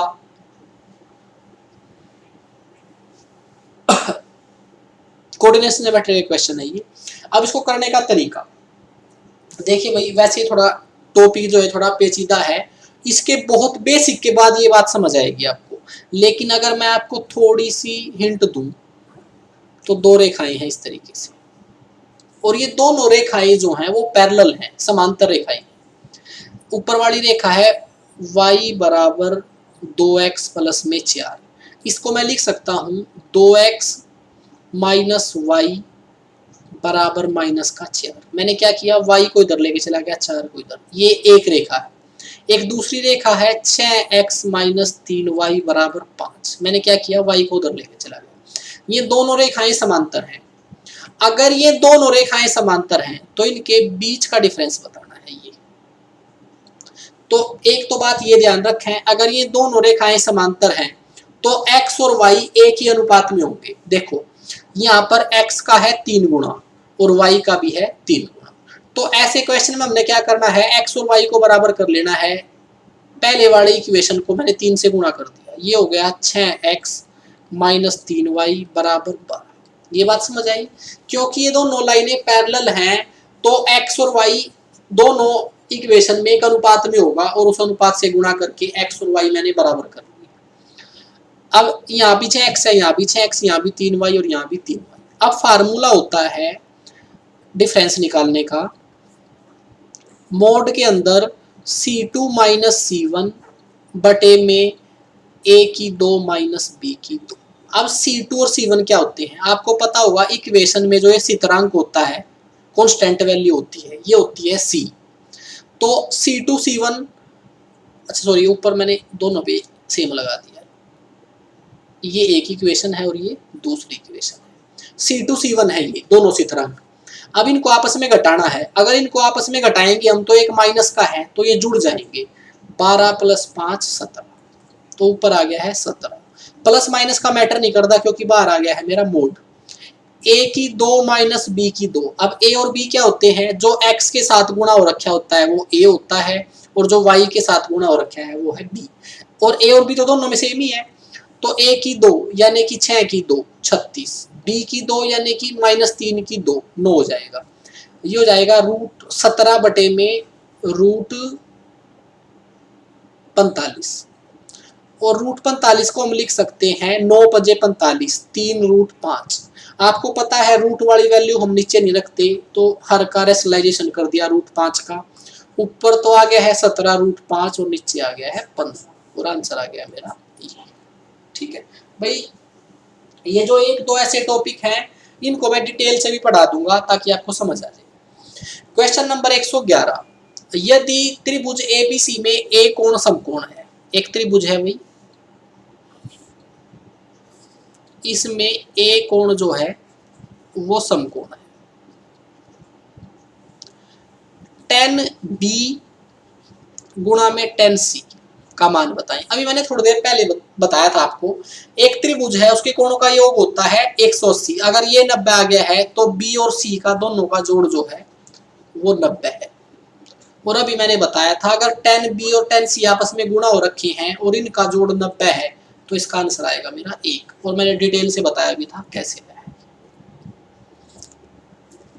क्वेश्चन नंबर 112, यदि 13 सेंटीमीटर तथा एक विकर्ण 10 सेंटीमीटर वाले समचतुर्भुज का क्षेत्रफल, भाई चतुर्भुज होती है मेरी 5 प्रकार की, उनमें से एक प्रकार है मेरा रोम्बस समचतुर्भुज, जो एक पतंग के आकार की होती है।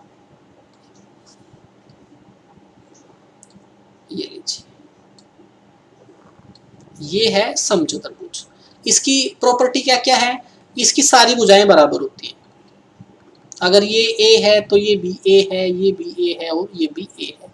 विकर्ण एक दूसरे को 90 डिग्री पर काटते हैं और एक दूसरे का लमसम द्विभाजक करते हैं। कहने का मतलब दोनों को बराबर भागों में बांटते हैं। ये टुकड़ा इस टुकड़े के बराबर है, ये टुकड़ा इस टुकड़े के बराबर है। अब इसकी भुजा है 13 सेंटीमीटर, ए की वैल्यू है 13 सेंटीमीटर। एक विकर्ण 10 सेंटीमीटर का है, अगर ये विकर्ण पूरा 10 सेंटीमीटर का है तो इसका मतलब आधा यहाँ और आधा यहाँ। अब अगर आप ये ध्यान से देखोगे तो ये एक समकोण त्रिभुज है जिसमें कर्ण है 13, बेस है 5, तो ऊंचाई जो होगी वो 12 होगी पाइथागोरस प्रमेय से। अब अगर ये 12 है तो ये भी कितना होगा 12, क्योंकि विकर्ण एक दूसरे को लमसम द्विभाजित करते हैं। अब समचतुर्भुज का क्षेत्रफल,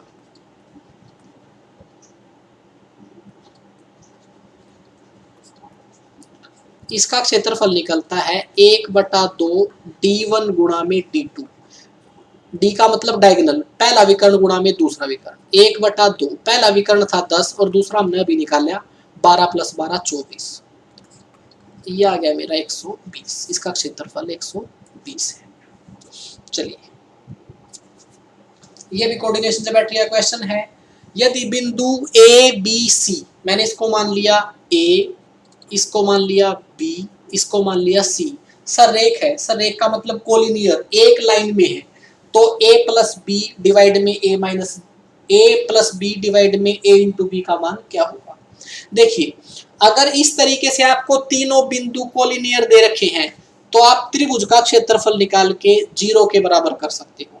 कहने का मतलब इन तीनों बिंदुओं से एक त्रिभुज मान के अगर उसका क्षेत्रफल निकाल लोगे तो वो 0 के बराबर होता है अगर त्रिभुज का क्षेत्रफल निकाल लेंगे। अब फार्मूला क्या होता है, देखिए, 1 मिनट के लिए मैंने इनको एक त्रिभुज की तरह मान लिया, ये है A, ये है B और ये होता है C।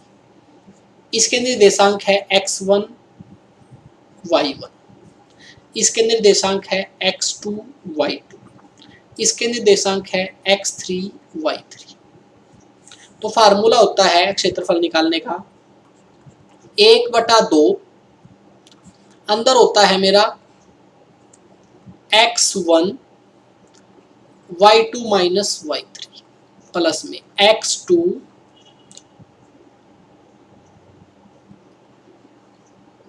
y3 minus y1 x3 y1 minus y2। ये हमारा फार्मूला होता है त्रिभुज का क्षेत्रफल निकालने का। अब ए के निर्देशांक दे रखे हैं a और 0, बी के दे रखे हैं 0 और b, और सी के दे रखे हैं 1 और 1। और मैंने बताया अगर ये कोलिनियर है तो क्षेत्रफल तो 0 के बराबर होगा। x1 है मेरा a, y2 है b, y3 है 1 प्लस में x2 है मेरा 0, अगर 0 है तो ये 0 हो जाएगा, इसको लिखने की जरूरत नहीं है। x3 देखते हैं, x3 है मेरा 1, y1 है 0 और y2 है b। ये सोल्व हो गया है। अब इसको सोल्व करेंगे 1/2, ये हो गया है मेरा ab minus a minus b, mode को हटा दीजिए, ये 2 उधर जाएगा 0 हो जाएगा, 0 बराबर आ गया a प्लस b, सॉरी ये 1/2 उधर जाएगा तो 0 हो जाएगा, 0 बराबर आ गया ab minus a minus b, ये इधर आ गई a प्लस b बराबर आ गया है ab, ab के बराबर है a प्लस b, इसका मतलब a प्लस b की जगह रख सकता हूं मैं ab बटा ab कट के आ गया है मेरा 1। ये लीजिए क्वेश्चन नंबर 115, यदि a बराबर है x square theta plus sign 4 theta तो थीटा के सभी मानों के लिए, कहने का मतलब इस इक्वेशन की मिनिमम और मैक्सिमम वैल्यू निकालनी है आपको। अब ये आपका ट्रिग्नोमेट्री का क्वेश्चन है, अगर इसमें आपको मैक्सिमम वैल्यू निकालनी है तो इसकी मैक्सिमम वैल्यू जो होती है वो हमेशा 1 होती है। अब वो कैसे, अगर साइन की पावर 2n प्लस में कोस की पावर 2n दे रखा हो और इसकी आपने मैक्सिमम वैल्यू निकालनी है तो 1 होती है। कहने का मतलब अगर इन दोनों की पावर इवन हो, अगर साइन की और कोस की दोनों की पावर इवन हो तो इसकी जो मैक्सिमम वैल्यू होगी वो 1 होगी। और अगर इसकी मिनिमम वैल्यू निकालनी है तो इसकी मिनिमम वैल्यू होती है, आप थीटा का मान 45 रख दीजिए। अगर मैं थीटा का मान 45 रखता हूं तो क्या होगा, कोस 45 का मान होता है 1/√2 इसका वर्ग, और साइन 45 का मान भी होता है √2 इसकी पावर 4। इसकी पावर 2 किया तो 1/2, इसकी पावर 4 किया तो 1/4। इसको हम सोल्व करेंगे तो ये आ जाएगा 3/4। इसका मतलब थीटा की जो इस इक्वेशन की जो मैक्सिमम वैल्यू है वो है 1 और मिनिमम वैल्यू जो है वो है 3/4। तो a 3/4 से बड़ा होगा और 1 से छोटा, और ये बराबर वाला निशान रहेगा ही, क्योंकि पूरी मैक्सिमम वैल्यू 1 भी हो सकती है और पूरी मिनिमम वैल्यू 3/4 भी हो सकती है। क्वेश्चन नंबर 116, एक घनाभ की लंबाई चौड़ाई गहराई का योग s है, यदि विकर्ण d है तो इसका संपूर्ण पृष्ठ क्षेत्रफल क्या होगा।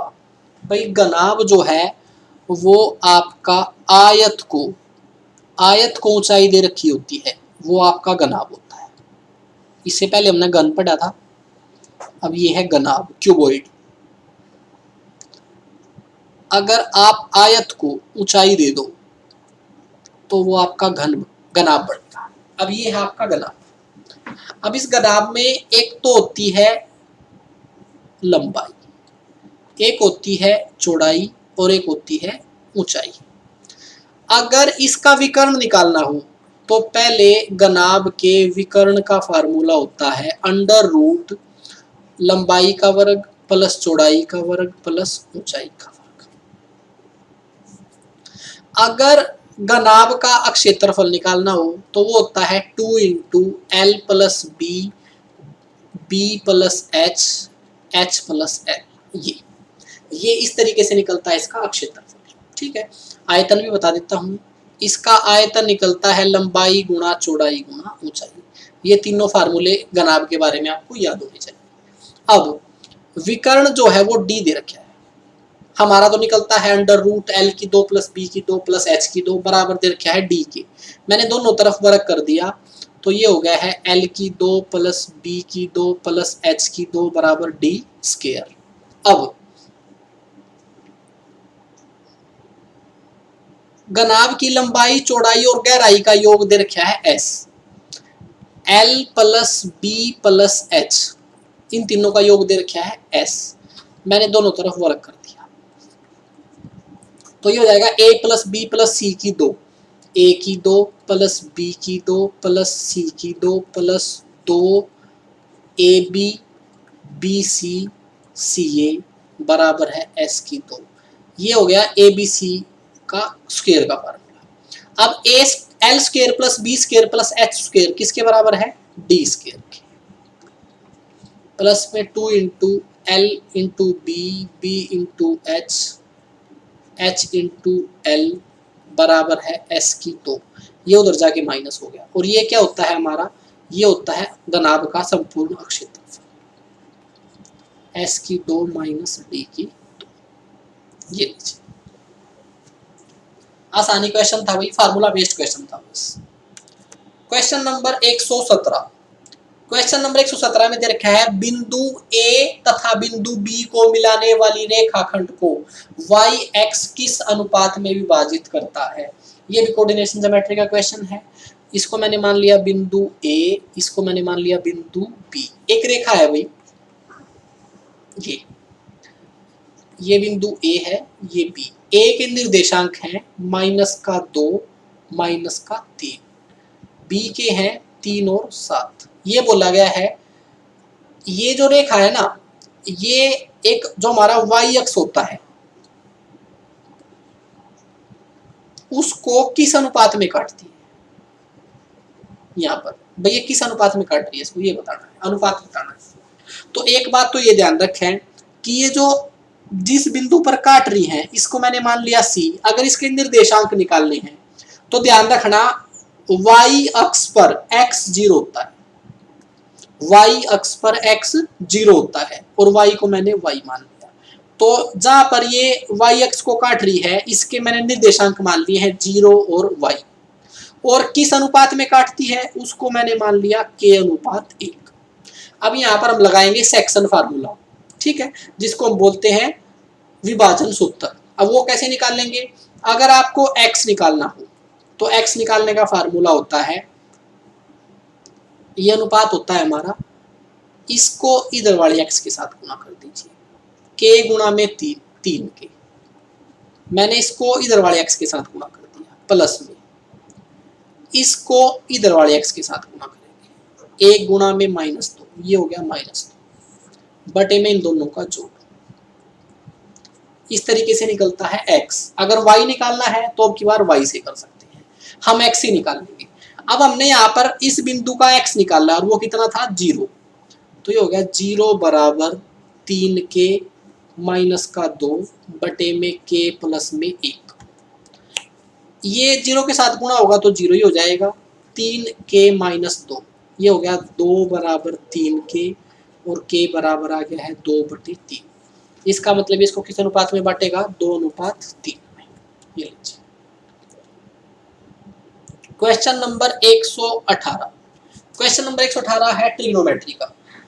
ऐसा क्वेश्चन एग्जाम में आ जाता है भाई। अब ये क्वेश्चन जो है ये इसमें आपको ट्रिग्नोमेट्री की टेबल याद होनी चाहिए कि भाई साइन 30 45 और 60 का मान कितना है, टेन 45 30 और उसका मान कितना है, कोस का मान कितना है, ये आपको याद होनी चाहिए, ठीक है। अब एक मीनार दे रखी है, ये है एक मीनार जिसकी ऊंचाई है 15 मीटर। 15 मीटर ऊंची मीनार के उच्चतम शीर्ष से, यहां से एक बिजली के खंभे, ये एक बिजली का खंभा है, एक बिजली के खंबे के निम्नतम बिंदु, नीचे वाले बिंदु से जो उन्नयन कोण है वो 60 डिग्री है, तथा खंबे के शीर्षतम बिंदु, यहां से खंबे के शीर्षतम बिंदु का जो उन्नयन कोण है वो 30 डिग्री है। तो बिजली के खंबे की ऊंचाई ज्ञात कीजिए, ये ऊंचाई ज्ञात करनी है। भाई देखो, ऐसा कोई भी क्वेश्चन है, मेन है उसमें डायग्राम। देखो ये थी मीनार, इस मीनार के उच्चतम बिंदु से बिजली के खंबे के निम्नतम बिंदु का उन्नयन कोण है 60, तथा का मतलब यहीं से शुरू करना है हमने। मीनार के शीर्ष से खंबे के शीर्ष का उन्नयन कोण है 30। अब हमने निकालना है खंबे की ऊंचाई। अब यहां पर आपको दो त्रिभुज नजर आ रही होंगी, एक त्रिभुज है ये। अगर इस त्रिभुज को देखें हम और फार्मूला लगाएं tan थीटा का, देखिए एक फार्मूला होता है हमारे पास, पंडित बद्री प्रसाद बटा हर हर बोल, तो P बटे H होता है साइन थीटा, B बटे H होता है कोस थीटा, P बटे B होता है tan थीटा। ऐसे क्वेश्चन में हमेशा लगभग P बटे B लगता है। अब इस त्रिभुज में P क्या है, ये मीनार की ऊंचाई, B क्या है, ये बेस, तो इसका मतलब P तो है मेरा 15 और B को मैंने बेस ही मान लिया। P बटे B बराबर होता है tan थीटा के, और थीटा का मान है 60, तो ये हो जाएगा tan 60 के। तो 15 बटे B और tan 60 का मान होता है √3। अब tan के मान बता दूं आपको, tan 0 का मान 0, 30 का 1 बटा √3, 45 का 1 और 60 का √3। तो अगर यहां से मैं B निकाल लूं तो ये हो जाएगा 15 बटे में √3, B उधर चला गया, √3 नीचे आ गया। √3 नीचे नहीं रखते हम भाई, रेशनलाइजेशन कर दिया, ये आ गया है 5√3, B का मान आ गया 5√3। अब एक दूसरी त्रिभुज नजर आ रही है इसमें ये, अब मुझे पता है B का मान, B ये है तो B यहाँ ऊपर भी है, ये वाला, तो B का मान है 5√3। अब इस त्रिभुज में मैंने tan का फार्मूला लगा दिया, वो होता है P बटे B, इसको मैंने मान लिया P और B ये दे रखा है, P बटे B का मान है 5√3 बराबर है tan थीटा के, और थीटा का मान है 30। तो ये हो जाएगा मेरा P बटे 5√3 और tan 30 का मान है 1 बटा √3, तो √3 से √3 कट गया, P जो है मेरा 5 आ गया है। इसका मतलब यहाँ से यहाँ तक की जो ऊंचाई है वो 5 है, और ये टोटल 15 थी, तो नीचे वाले कितनी आ गई है 10, और इसकी 10 है तो इसकी भी 10 होगी। आंसर आ गया मेरा 10। क्वेश्चन नंबर 119 में दे रखा है, ये सर्डोनियन डिसीज का क्वेश्चन है। इसमें दिया हुआ है कि x की पावर a भाग में x की पावर b, यहां से पहले आपको एक चीज पता होना चाहिए, x की पावर a भाग में x की पावर b, अगर दोनों का बेस बराबर है और बीच में भाग हो रखा है तो ये हो जाएगा पावर आपस में माइनस हो जाती है। बेस को एक बार ही लिखेंगे और पावर आपस में माइनस हो जाएंगे, तो यहां पे लिख सकता हूं मैं x की पावर a माइनस b, और ऊपर जो पावर थी वो इसके साथ गुणा हो जाएगी। ये बात आपको समझ आ गई होगी भाई, मैंने इसको सोल्व किया है, और क्रॉस से कंफ्यूजन ना हो तो मैंने यहाँ डॉट लगा दिया। अब इसको यहाँ पर भी ऐसे ही है, ये हो जाएगा x की पावर b माइनस सी, और बार की पावर गुणा हो जाएगी bc, ये भी ऐसे हो जाएगा x की पावर c माइनस a और बार है ca। अब एक और नियम होता है x गुणा में x की पावर a x की पावर b, अगर बेस बराबर हो और बीच में गुणा हो तो पावर जुड़ जाती है। तो यहां पर भी देखो बेस बराबर है और बीच में है गुणा, तो पावर जुड़ जाएंगी, जोड़ो, ये हो जाएगा a माइनस बी बटे में ए बी प्लस ये है बी माइनस सी बटे में बी सी, ये है सी माइनस ए बटे में सी।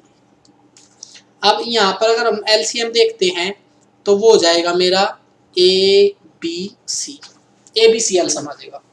ए बी सी अगर एलसीएम आ गया है तो क्या होगा, अगर मैं इसके साथ गुणा कर रहा हूँ तो ए बी से ए बी कट जाएगा, सी से गुणा हो जाएंगे, ये हो जाएगा a c minus b c plus b सी से बी सी कट जाएगा, ए बचेगा, ये हो जाएगा a B minus A C, C A से सी ए कट जाएगा, बी बचेगा B C minus A B.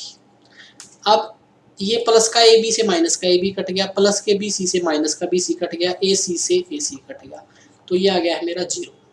इसका मतलब x की पावर है 0, और मैंने बताया था आपको किसी भी वैल्यू की पावर अगर 0 हो तो वो उसको मान लेंगे 1, तो आंसर आ गया मेरा 1। अब ये जो क्वेश्चन है मेरा ये है दो रेखाएं अगर एक दूसरे को काटती हैं तो कितने हल होते हैं, परपेंडिकुलर होती हैं तो कितने हल होते हैं। अब ये थोड़ा लंबा टॉपिक है, इसको अलग से पढ़ाऊंगा, लेकिन इसकी शॉर्ट ट्रिक बता दूं। अगर दो रेखाएं एक दूसरे के ऊपर लंबवत हैं इस तरीके से, तो हमेशा x का कोफिशिएंट और y का कोफिशिएंट, इन दोनों का जोड़ जो है वो 0 के बराबर होता है। बस ये ट्रिक याद रखिए। अगर दो रेखाएं एक दूसरे के ऊपर 90 डिग्री पर लंबवत हैं तो x स्क्वायर का कोफिशिएंट और y स्क्वायर का कोफिशिएंट जो होता है उन दोनों का जोड़ 0 के बराबर होता है। क्वेश्चन नंबर 121, संख्या 22,541 में से एक न्यूनतम संख्या घटाने पर अंतर पूर्ण वर्ग हो तो वह संख्या क्या होगी। वैसे इसके मैं बहुत तरीके बता सकता हूं, लेकिन ऐसे कई क्वेश्चन आते हैं, सबसे बेस्ट तरीका ये है आप भाग विधि से निकाल लो, इसको जल्दी निकल जाएगा। 22,541 कैसे भाग विधि कैसे लगाते हैं, पीछे से दो दो के जोड़े बनाते हैं और आगे जो बच जाता है उसका जोड़ा बनाते हैं। टेबल चलाएंगे, एक एकम एक कट के आ गया है एक, इसमें एक अंक नहीं उतरेगा, पूरा जोड़ा उतरेगा। अब इसका दोगुना करेंगे, एक दूनी दो, अब दो की टेबल चलाएंगे, दो दूनी 4, दो पंजे 10, 5 पे टेबल चली तो दोनों तरफ लिखेंगे और 5 से इसको गुणा करेंगे, 25 पंजे 125, ये कट गया है। अब अगला जोड़ा उतारा 41, अब ये 41 ही फालतू बच रहा है, अगर इस 41 को इसमें से घटा दें तो ये पूर्ण वर्ग बढ़ जाएगा, तो मेरा आंसर आ गया है 41। क्वेश्चन नंबर 124, एक संख्या को 114 से भाग करने पर शेष 21 आता है। भाई कोई संख्या है x, उसको 114 से भाग देने पर जो शेष है वो 21 आता है। अगर इसी संख्या को 19 से भाग दें तो क्या शेष आएगा। भाई देखो, अगर मैं आपको डायरेक्ट ये बता दूं कि इससे 21 को भाग दे दो और जो शेष आता है वो आंसर है, तो आप सिर्फ रट रहे हो, उसके पीछे आपको कारण पता होना चाहिए। देखो 114 से भाग किया था, 21 शेष आया है, अब 19 से भाग करेंगे तो क्या शेष आएगा। देखो 19 जो है ना वो 114 का एक फैक्टर है, इसका मतलब यही रिमाइंडर आएगा जो रिमाइंडर पहले आया था। लेकिन एक बात ध्यान देने की है कि कभी भी रिमाइंडर भाग देने वाली संख्या से बड़ा नहीं हो सकता, इसलिए इस रिमाइंडर को दोबारा हम भाग करेंगे 19 से, और तो शेष क्या आएगा 2। और डायरेक्ट तरीका ये होता है, पहले 114 से भाग किया था 21 शेष आया था, अगर 19 से भाग करना है तो आप ये चेक करो कि क्या ये इसका फैक्टर है, अगर ये इसको पूरा पूरा भाग कर रहा है तो डायरेक्ट इसको भाग करके आंसर बता सकते हैं। क्वेश्चन नंबर 125, एक वर्ग के विकर्ण की लंबाई a है। अब वर्ग की बात कर लेते हैं। भाई देखो, हम इसी में ही सारे कंसेप्ट सीख लेंगे, क्वेश्चन करते रहेंगे और एक एक कंसेप्ट आता रहेगा। ये है मेरा वर्ग, वर्ग की सारी भुजाएं बराबर होती हैं, वर्ग के सारे एंगल 90 डिग्री के होते हैं, वर्ग एक 2D आकृति है, इसके दोनों विकर्ण बराबर होते हैं और एक दूसरे को लमसम द्विभाजित करते हैं, 90 डिग्री पर काटते हैं। अब इसकी प्रत्येक भुजा बराबर है, अगर विकर्ण निकालना है तो विकर्ण होता है √2a, यानी कि भुजा को अगर √2 से गुणा कर देंगे तो विकर्ण आ जाएगा। अगर अक्षेत्रफल निकालना है तो हो जाएगा भुजा गुणा भुजा, अगर परिमाप निकालना है तो हो जाएगा भुजा गुणा 4। अब एक वर्ग के विकर्ण की लंबाई ए है, तो विकर्ण कैसे निकला होगा? विकर्ण कैसे निकलता है? वो निकलता है भुजा गुणा में √2। अब यहाँ पर ए पहले दिया हुआ है तो मैंने भुजा मान ली x। अगर भुजा को मैं √2 से गुणा कर दूं तो मेरा विकर्ण आएगा और वो दे रखा है a। अगर x की वैल्यू निकालनी है तो वो जाएगा a बटे में √2। x क्या था? मैंने भुजा मान ली थी। अगर क्षेत्रफल निकालना है तो भुजा का वर्ग, आंसर आ जाएगा मेरा। तो ये जाएगा a की 2 बटे में 2, ये मेरा आंसर। क्वेश्चन नंबर 126, एक वृत्त की त्रिज्या में 20% की वृद्धि की जाए तो उसके क्षेत्रफल में क्या वृद्धि होगी? क्वेश्चन है ये परसेंटेज का। सबसे पहले वृत्त की त्रिज्या जो है वो 20% बढ़ा दी। 20% बढ़ाने का मतलब ये है, इसकी मैंने फ्रैक्शन बना ली, वो आ गई है 1/5। अगर पहले त्रिज्या 5 थी तो अब 1 बढ़ा दी है 6 होगी। अब अगर मैं यहां से क्षेत्रफल निकालता हूं तो क्षेत्रफल निकलता है वृत्त का πr²। अगर यहां से निकालता हूं तो πr², इनका अनुपात कर देते हैं पाई से पाई, 5 5 25, 6 6 36। क्षेत्रफल कितना बढ़ गया? 11 यूनिट। कितने से बढ़ा है? 25। परसेंटेज में कन्वर्ट करना है, 100 से गुणा कर देंगे, आंसर आ जाएगा मेरा 44%। क्वेश्चन नंबर 127, एक आयत का परिमाप 82 मीटर है। ये लीजिए, ये एक आयत है, इसमें ये होती है लंबाई, ये होती है चौड़ाई, ये होती है चौड़ाई, ये होती है लंबाई। आमने सामने की भुजाएं बराबर होती हैं, प्रत्येक कोण बराबर होता है और दोनों विकर्ण बराबर होते हैं। अगर परिमाप निकालना होता है तो होता है 2 × L + B। क्षेत्रफल निकालना होता है तो होता है लंबाई गुणा चौड़ाई। अब परिमाप दे रखा है, परिमाप निकलता है 2 × लंबाई + चौड़ाई बराबर दे रखा है 82। L + B 2 से भाग कर दिया, 41 आ गया है। क्षेत्रफल निकलता है L × B, जो दे रखा है मेरा 400। अब ऐसी दो संख्याएं ढूंढो जिनका जोड़ तो करें 41 आ जाए और गुणा करें तो 400 आ जाए। सबको पता है 25 × 16, 25 × 16 करेंगे 400 आ जाएगा, जोड़ करेंगे 41। बड़ी भुजा लंबाई, छोटी भुजा चौड़ाई। आपसे पूछा है छोटी भुजा, 16 आ गया। क्वेश्चन नंबर 128, ये है मीन, मोड और मीडियन। भाई ये चैप्टर बहुत अच्छा है, 10th क्लास का पूरा टॉपिक आपको आना चाहिए। अब इसकी पूरी डिटेल अगर आपको बताऊंगा तो बहुत ज्यादा समय लग जाएगा, लेकिन अगर ये बोल रखा है ना कि सिमेट्रिकल फ्रीक्वेंसी है उनकी, अगर जो आपको जो भी वैल्यू दे रखी है उनमें सिमेट्रिकल फ्रीक्वेंसी है तो मीन, मोड और मीडियन तीनों बराबर होते हैं। बस ये बात ध्यान रखिए। क्वेश्चन नंबर 129, समीकरण y बराबर है 0, समीकरण y बराबर है 5 के युग्म के हल क्या हैं? ये वही क्वेश्चन है कि वही संख्याएं अगर एक दूसरे को काटती हैं तो एक हल होता है, समांतर होती हैं तो कोई हल नहीं होता, और एक दूसरे के ऊपर होती हैं तो अनेक हल होता है। अब कैसे निकालने इसको? ये हमारा ग्राफ है, ये है y अक्ष और ये होता है x अक्ष। y बराबर 0, y बराबर 0 का मतलब है x अक्ष, y बराबर 0 का मतलब है x अक्ष। y जो 0 होती है वो x अक्ष पर होती है, इसका मतलब इस लाइन की बात चल रही है, y बराबर 0। दूसरा y बराबर 5, अगर y 5 दे रखा है तो हम x को 0 मानेंगे। अगर y बराबर 0 है तो x को हम 5 y बराबर अगर 5 है तो x को 0 मानेंगे। तो ये कहाँ होगा? ये y मैंने 5 मान लिया, यहाँ ये लाइन है यहाँ पर, तो y बराबर 0 की लाइन ये नीचे है और y बराबर 5 की लाइन ऊपर है। अब ये दोनों लाइन अगर आपको दिख रही हैं तो ये समांतर है। अगर लाइनें दोनों समांतर हैं तो कोई हल नहीं होगा, ठीक है। अगर लाइन ऐसे काट लेती हैं तो एक हल होगा, अगर लाइन समांतर है तो कोई हल नहीं होगा, अगर लाइन एक दूसरे के ऊपर संपाती हैं, ओवरलैप कर रही है, तो अनेक हल होंगे।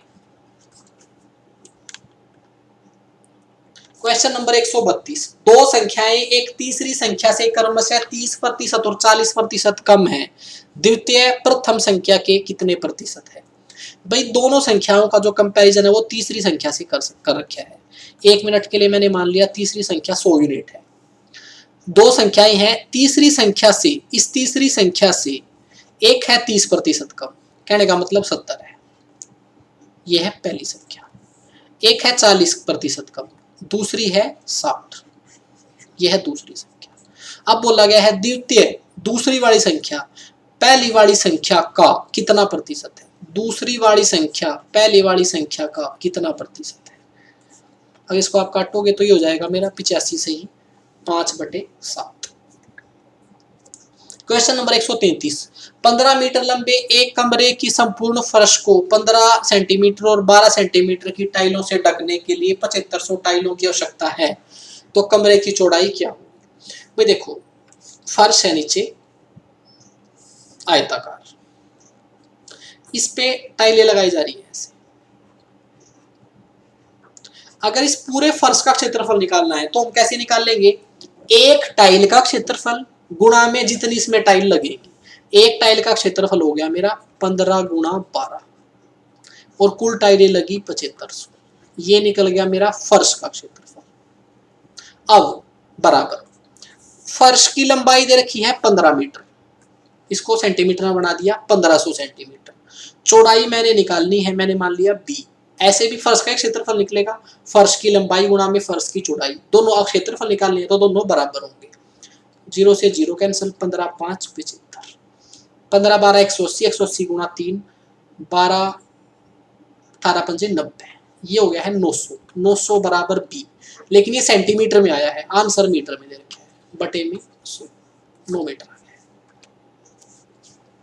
135, एक प्रकार की वस्तु पर 20% कर घटाया जाए और उसकी खपत 15% बढ़ा दी जाए तो राजस्व पर क्या प्रभाव पड़ेगा। भाई एक वस्तु पर कर घटा दिया और खपत बढ़ा दी तो क्या होगा, 1 मिनट के लिए पहले मैंने 20% की फ्रैक्शन बढ़ाई, वो हो जाएगा मेरा 1/5, यानी कि जो कर है वो पहले 5 था और अब घट के हो गया है 4। दूसरी तरफ है खपत, खपत 15% बढ़ गई तो 15% की फ्रैक्शन होती है मेरी 5 3 15, नीचे आ गया है 20। पहले खपत 20 थी, अब होगी है 23। जो पहले टोटल वो था मेरा राजस्व प्रभाव वो था 5 गुणा 100 रहा था पहले, अब कितना होने लग गया 23 चौके 92, अब 92 होने लग गया तो कितनी कमी आ गई 8% की। ये लीजिए, ये तो आसान क्वेश्चन है। क्वेश्चन नंबर 136, एक दुकानदार अपने ग्राहक को 10% छूट देने पर 20% कमाता है। 450 क्रय मूल्य की एक वस्तु का अंकित मूल्य क्या होगा। एक फार्मूला आप हमेशा ध्यान रखें, 100 माइनस में डिस्काउंट परसेंट बटे में 100 प्लस में प्रॉफिट परसेंट बराबर होता है सीपी बटे एमआरपी। बस ये फार्मूला याद रखें। 100 में से डिस्काउंट परसेंट घटा दें, डिवाइड में 100 में प्रॉफिट परसेंट जोड़ दें तो बराबर होता है क्रय मूल्य बटे में अंकित मूल्य। 100 में से डिस्काउंट घटा दिया, डिस्काउंट था 10, 100 में से 10 गया 90, 100 में प्रॉफिट जोड़ दिया, प्रॉफिट परसेंट वो था 20, वो हो गया 120। क्रय मूल्य दे रखा है 450, एमआरपी निकालना है, बस कर लीजिए इसको। 0 से 0 9 5 45, आर पार गुणा कर दी, एमआरपी जो आ गया है 12 5 60, 600 आ गया है। ये लीजिए, एक गोले का व्यास 25% बढ़ाने पर उसके आयतन में कितनी बढ़ोतरी होगी। भाई देखो गोले का जो व्यास है अगर वो 25% बढ़ा है तो त्रिज्या भी 25% ही बढ़ी होगी और 25% की फ्रैक्शन होती है 1/4, यानी कि पहले अगर त्रिज्या 4 थी तो 1 बढ़कर नई त्रिज्या जो है वो 5 होगी। अगर मैं यहाँ से आयतन निकालता हूँ तो गोले का आयतन निकलता है 4/3 पाई आर क्यूब। नए गोले का आयतन निकालता हूँ तो 4/3 पाई आर क्यूब। 4/3 पाई और 4/3 पाई कट गया, 4 की 3 64, 5 की 3 125। अब देखते हैं आयतन कितना बढ़ गया है। 5 में से 4 गया 1, 12 में से 6 गया 6, 61 बढ़ गया है। इसको तो कैसे निकाल लेंगे? 61 बढ़ा है कितने से? 64 से। परसेंटेज में कन्वर्ट करने के लिए गुणा में 100।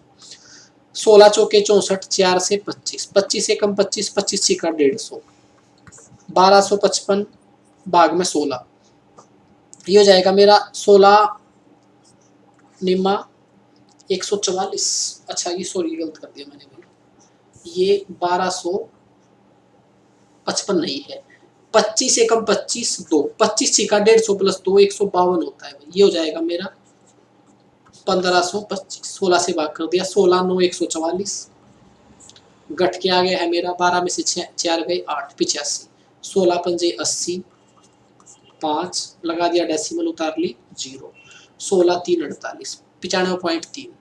ये लीजिए एक त्रिभुज की तीनों लंब ऊंचाइयों का समांगी बिंदु कहलाता है। कहने का मतलब वो ये कह रहा है जहां पर तीनों लंब काटते हैं वो बिंदु क्या होता है। भाई मैं तीनों से 4 ऑप्शन बता देता हूँ आपको, एग्जाम में बार बार आता है। देखिए ये एक त्रिभुज है, अगर इसकी भुजाओं का लंब समद्विभाज कर दिया जाए तो जो ये बिंदु होता है इसको हम बोलते हैं परिकेंद्र, और इसको इंग्लिश में बोलते हैं सरकम सेंटर। पहला। दूसरा, अगर इसके अंतः कोणों का अद्दा कर दिया जाए तो ये जो बिंदु होता है इसको बोलते हैं इन सेंटर, अंतः केंद्र, अंतः केंद्र। अगर इसके शीर्ष से नीचे वाली भुजा पर लंब डाल दिया जाए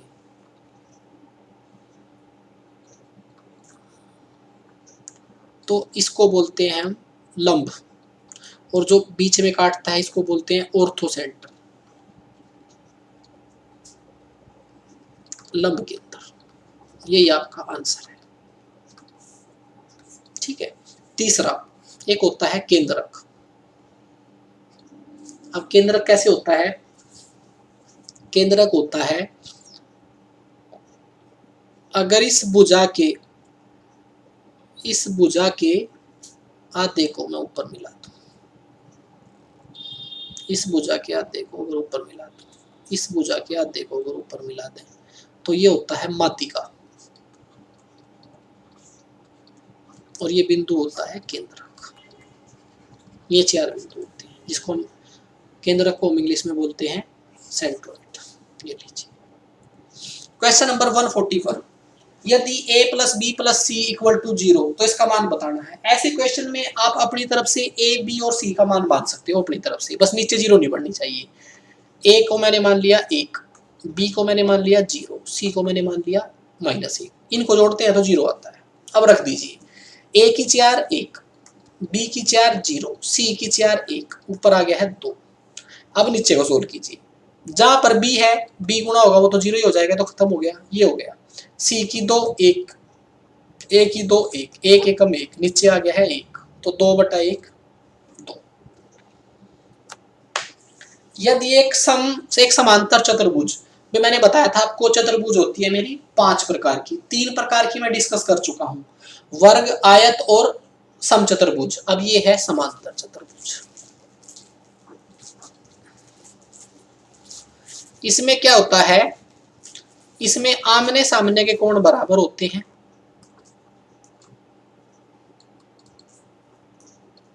और आमने सामने की भुजाएं बराबर होती हैं, और आसन्न कोण होते हैं ये आमने सामने के, और ये आसन्न कोण। आसन्न कोणों का योग होता है 180। अब क्वेश्चन में यही दे रखा है, यदि एक समांतर चतुर्भुज का एक कोण अपने आसन्न कोण का 2/3 है, यानी कि अगर ये x है तो आसन्न कोण है इसका 2/3, और इन दोनों का जोड़ होता है 180। x प्लस 2/3x बराबर 180। 3 एकम 3, 3 और 2 5, 5 बटे में 3x बराबर है 180। 3 से इसको काट दिया 36, 36 गुणा 3 108। x जो है वो मेरा 108 आ गया है, छोटा कोण। अब छोटा कोण कितना होगा, अगर x 108 आ गया है तो ये 72 होगा, छोटा कोण होगा मेरा 72, क्योंकि दोनों का जोड़ 180 होता है। ये क्वेश्चन है एलसीएम एचसीएफ का। दो संख्याओं का एचसीएफ 16 है और एलसीएम 146 है, तो कह सकते हैं कि भाई देखो, पहली बात तो दो संख्याओं का एचसीएफ अगर 16 है तो एलसीएम 146 नहीं हो सकता। क्यों नहीं हो सकता, एलसीएम जो है हमेशा एचसीएफ से भाग होना चाहिए, लेकिन 16 से ये भाग नहीं हो रहा, तो ऐसे कोई भी जोड़े नहीं हो सकते। समबहुभुज का प्रत्येक आंतरिक कोण, भाई मैंने बताया था कि कोई भी बहुभुज है उसके अंतःकोणों का योग निकलता है n-2 गुणा में 180। ये फार्मूला है किसी भी बहुभुज के अंतःकोणों का योग निकालने का। लेकिन अगर वो समबहुभुज हो, समबहुभुज का मतलब जिसकी सारी भुजाएं बराबर हैं, तो उसका अंतःकोण कैसे निकाल सकते हैं, सभी कोणों का योग बटे में सभी भुजाएं। अंतःकोणों का योग आ गया है ये बटे में जितनी भुजाएं हैं, तो मेरा आंसर आ जाएगा ये। अब इसमें क्या क्या दिया हुआ है वो भी बता दूंगा आपको। इससे निकल जाएगा अंतःकोणों का योग, इससे निकल जाएगा विकर्णों की संख्या, इससे निकल जाएगी कितनी, एक आंतरिक कोण कितने डिग्री का है।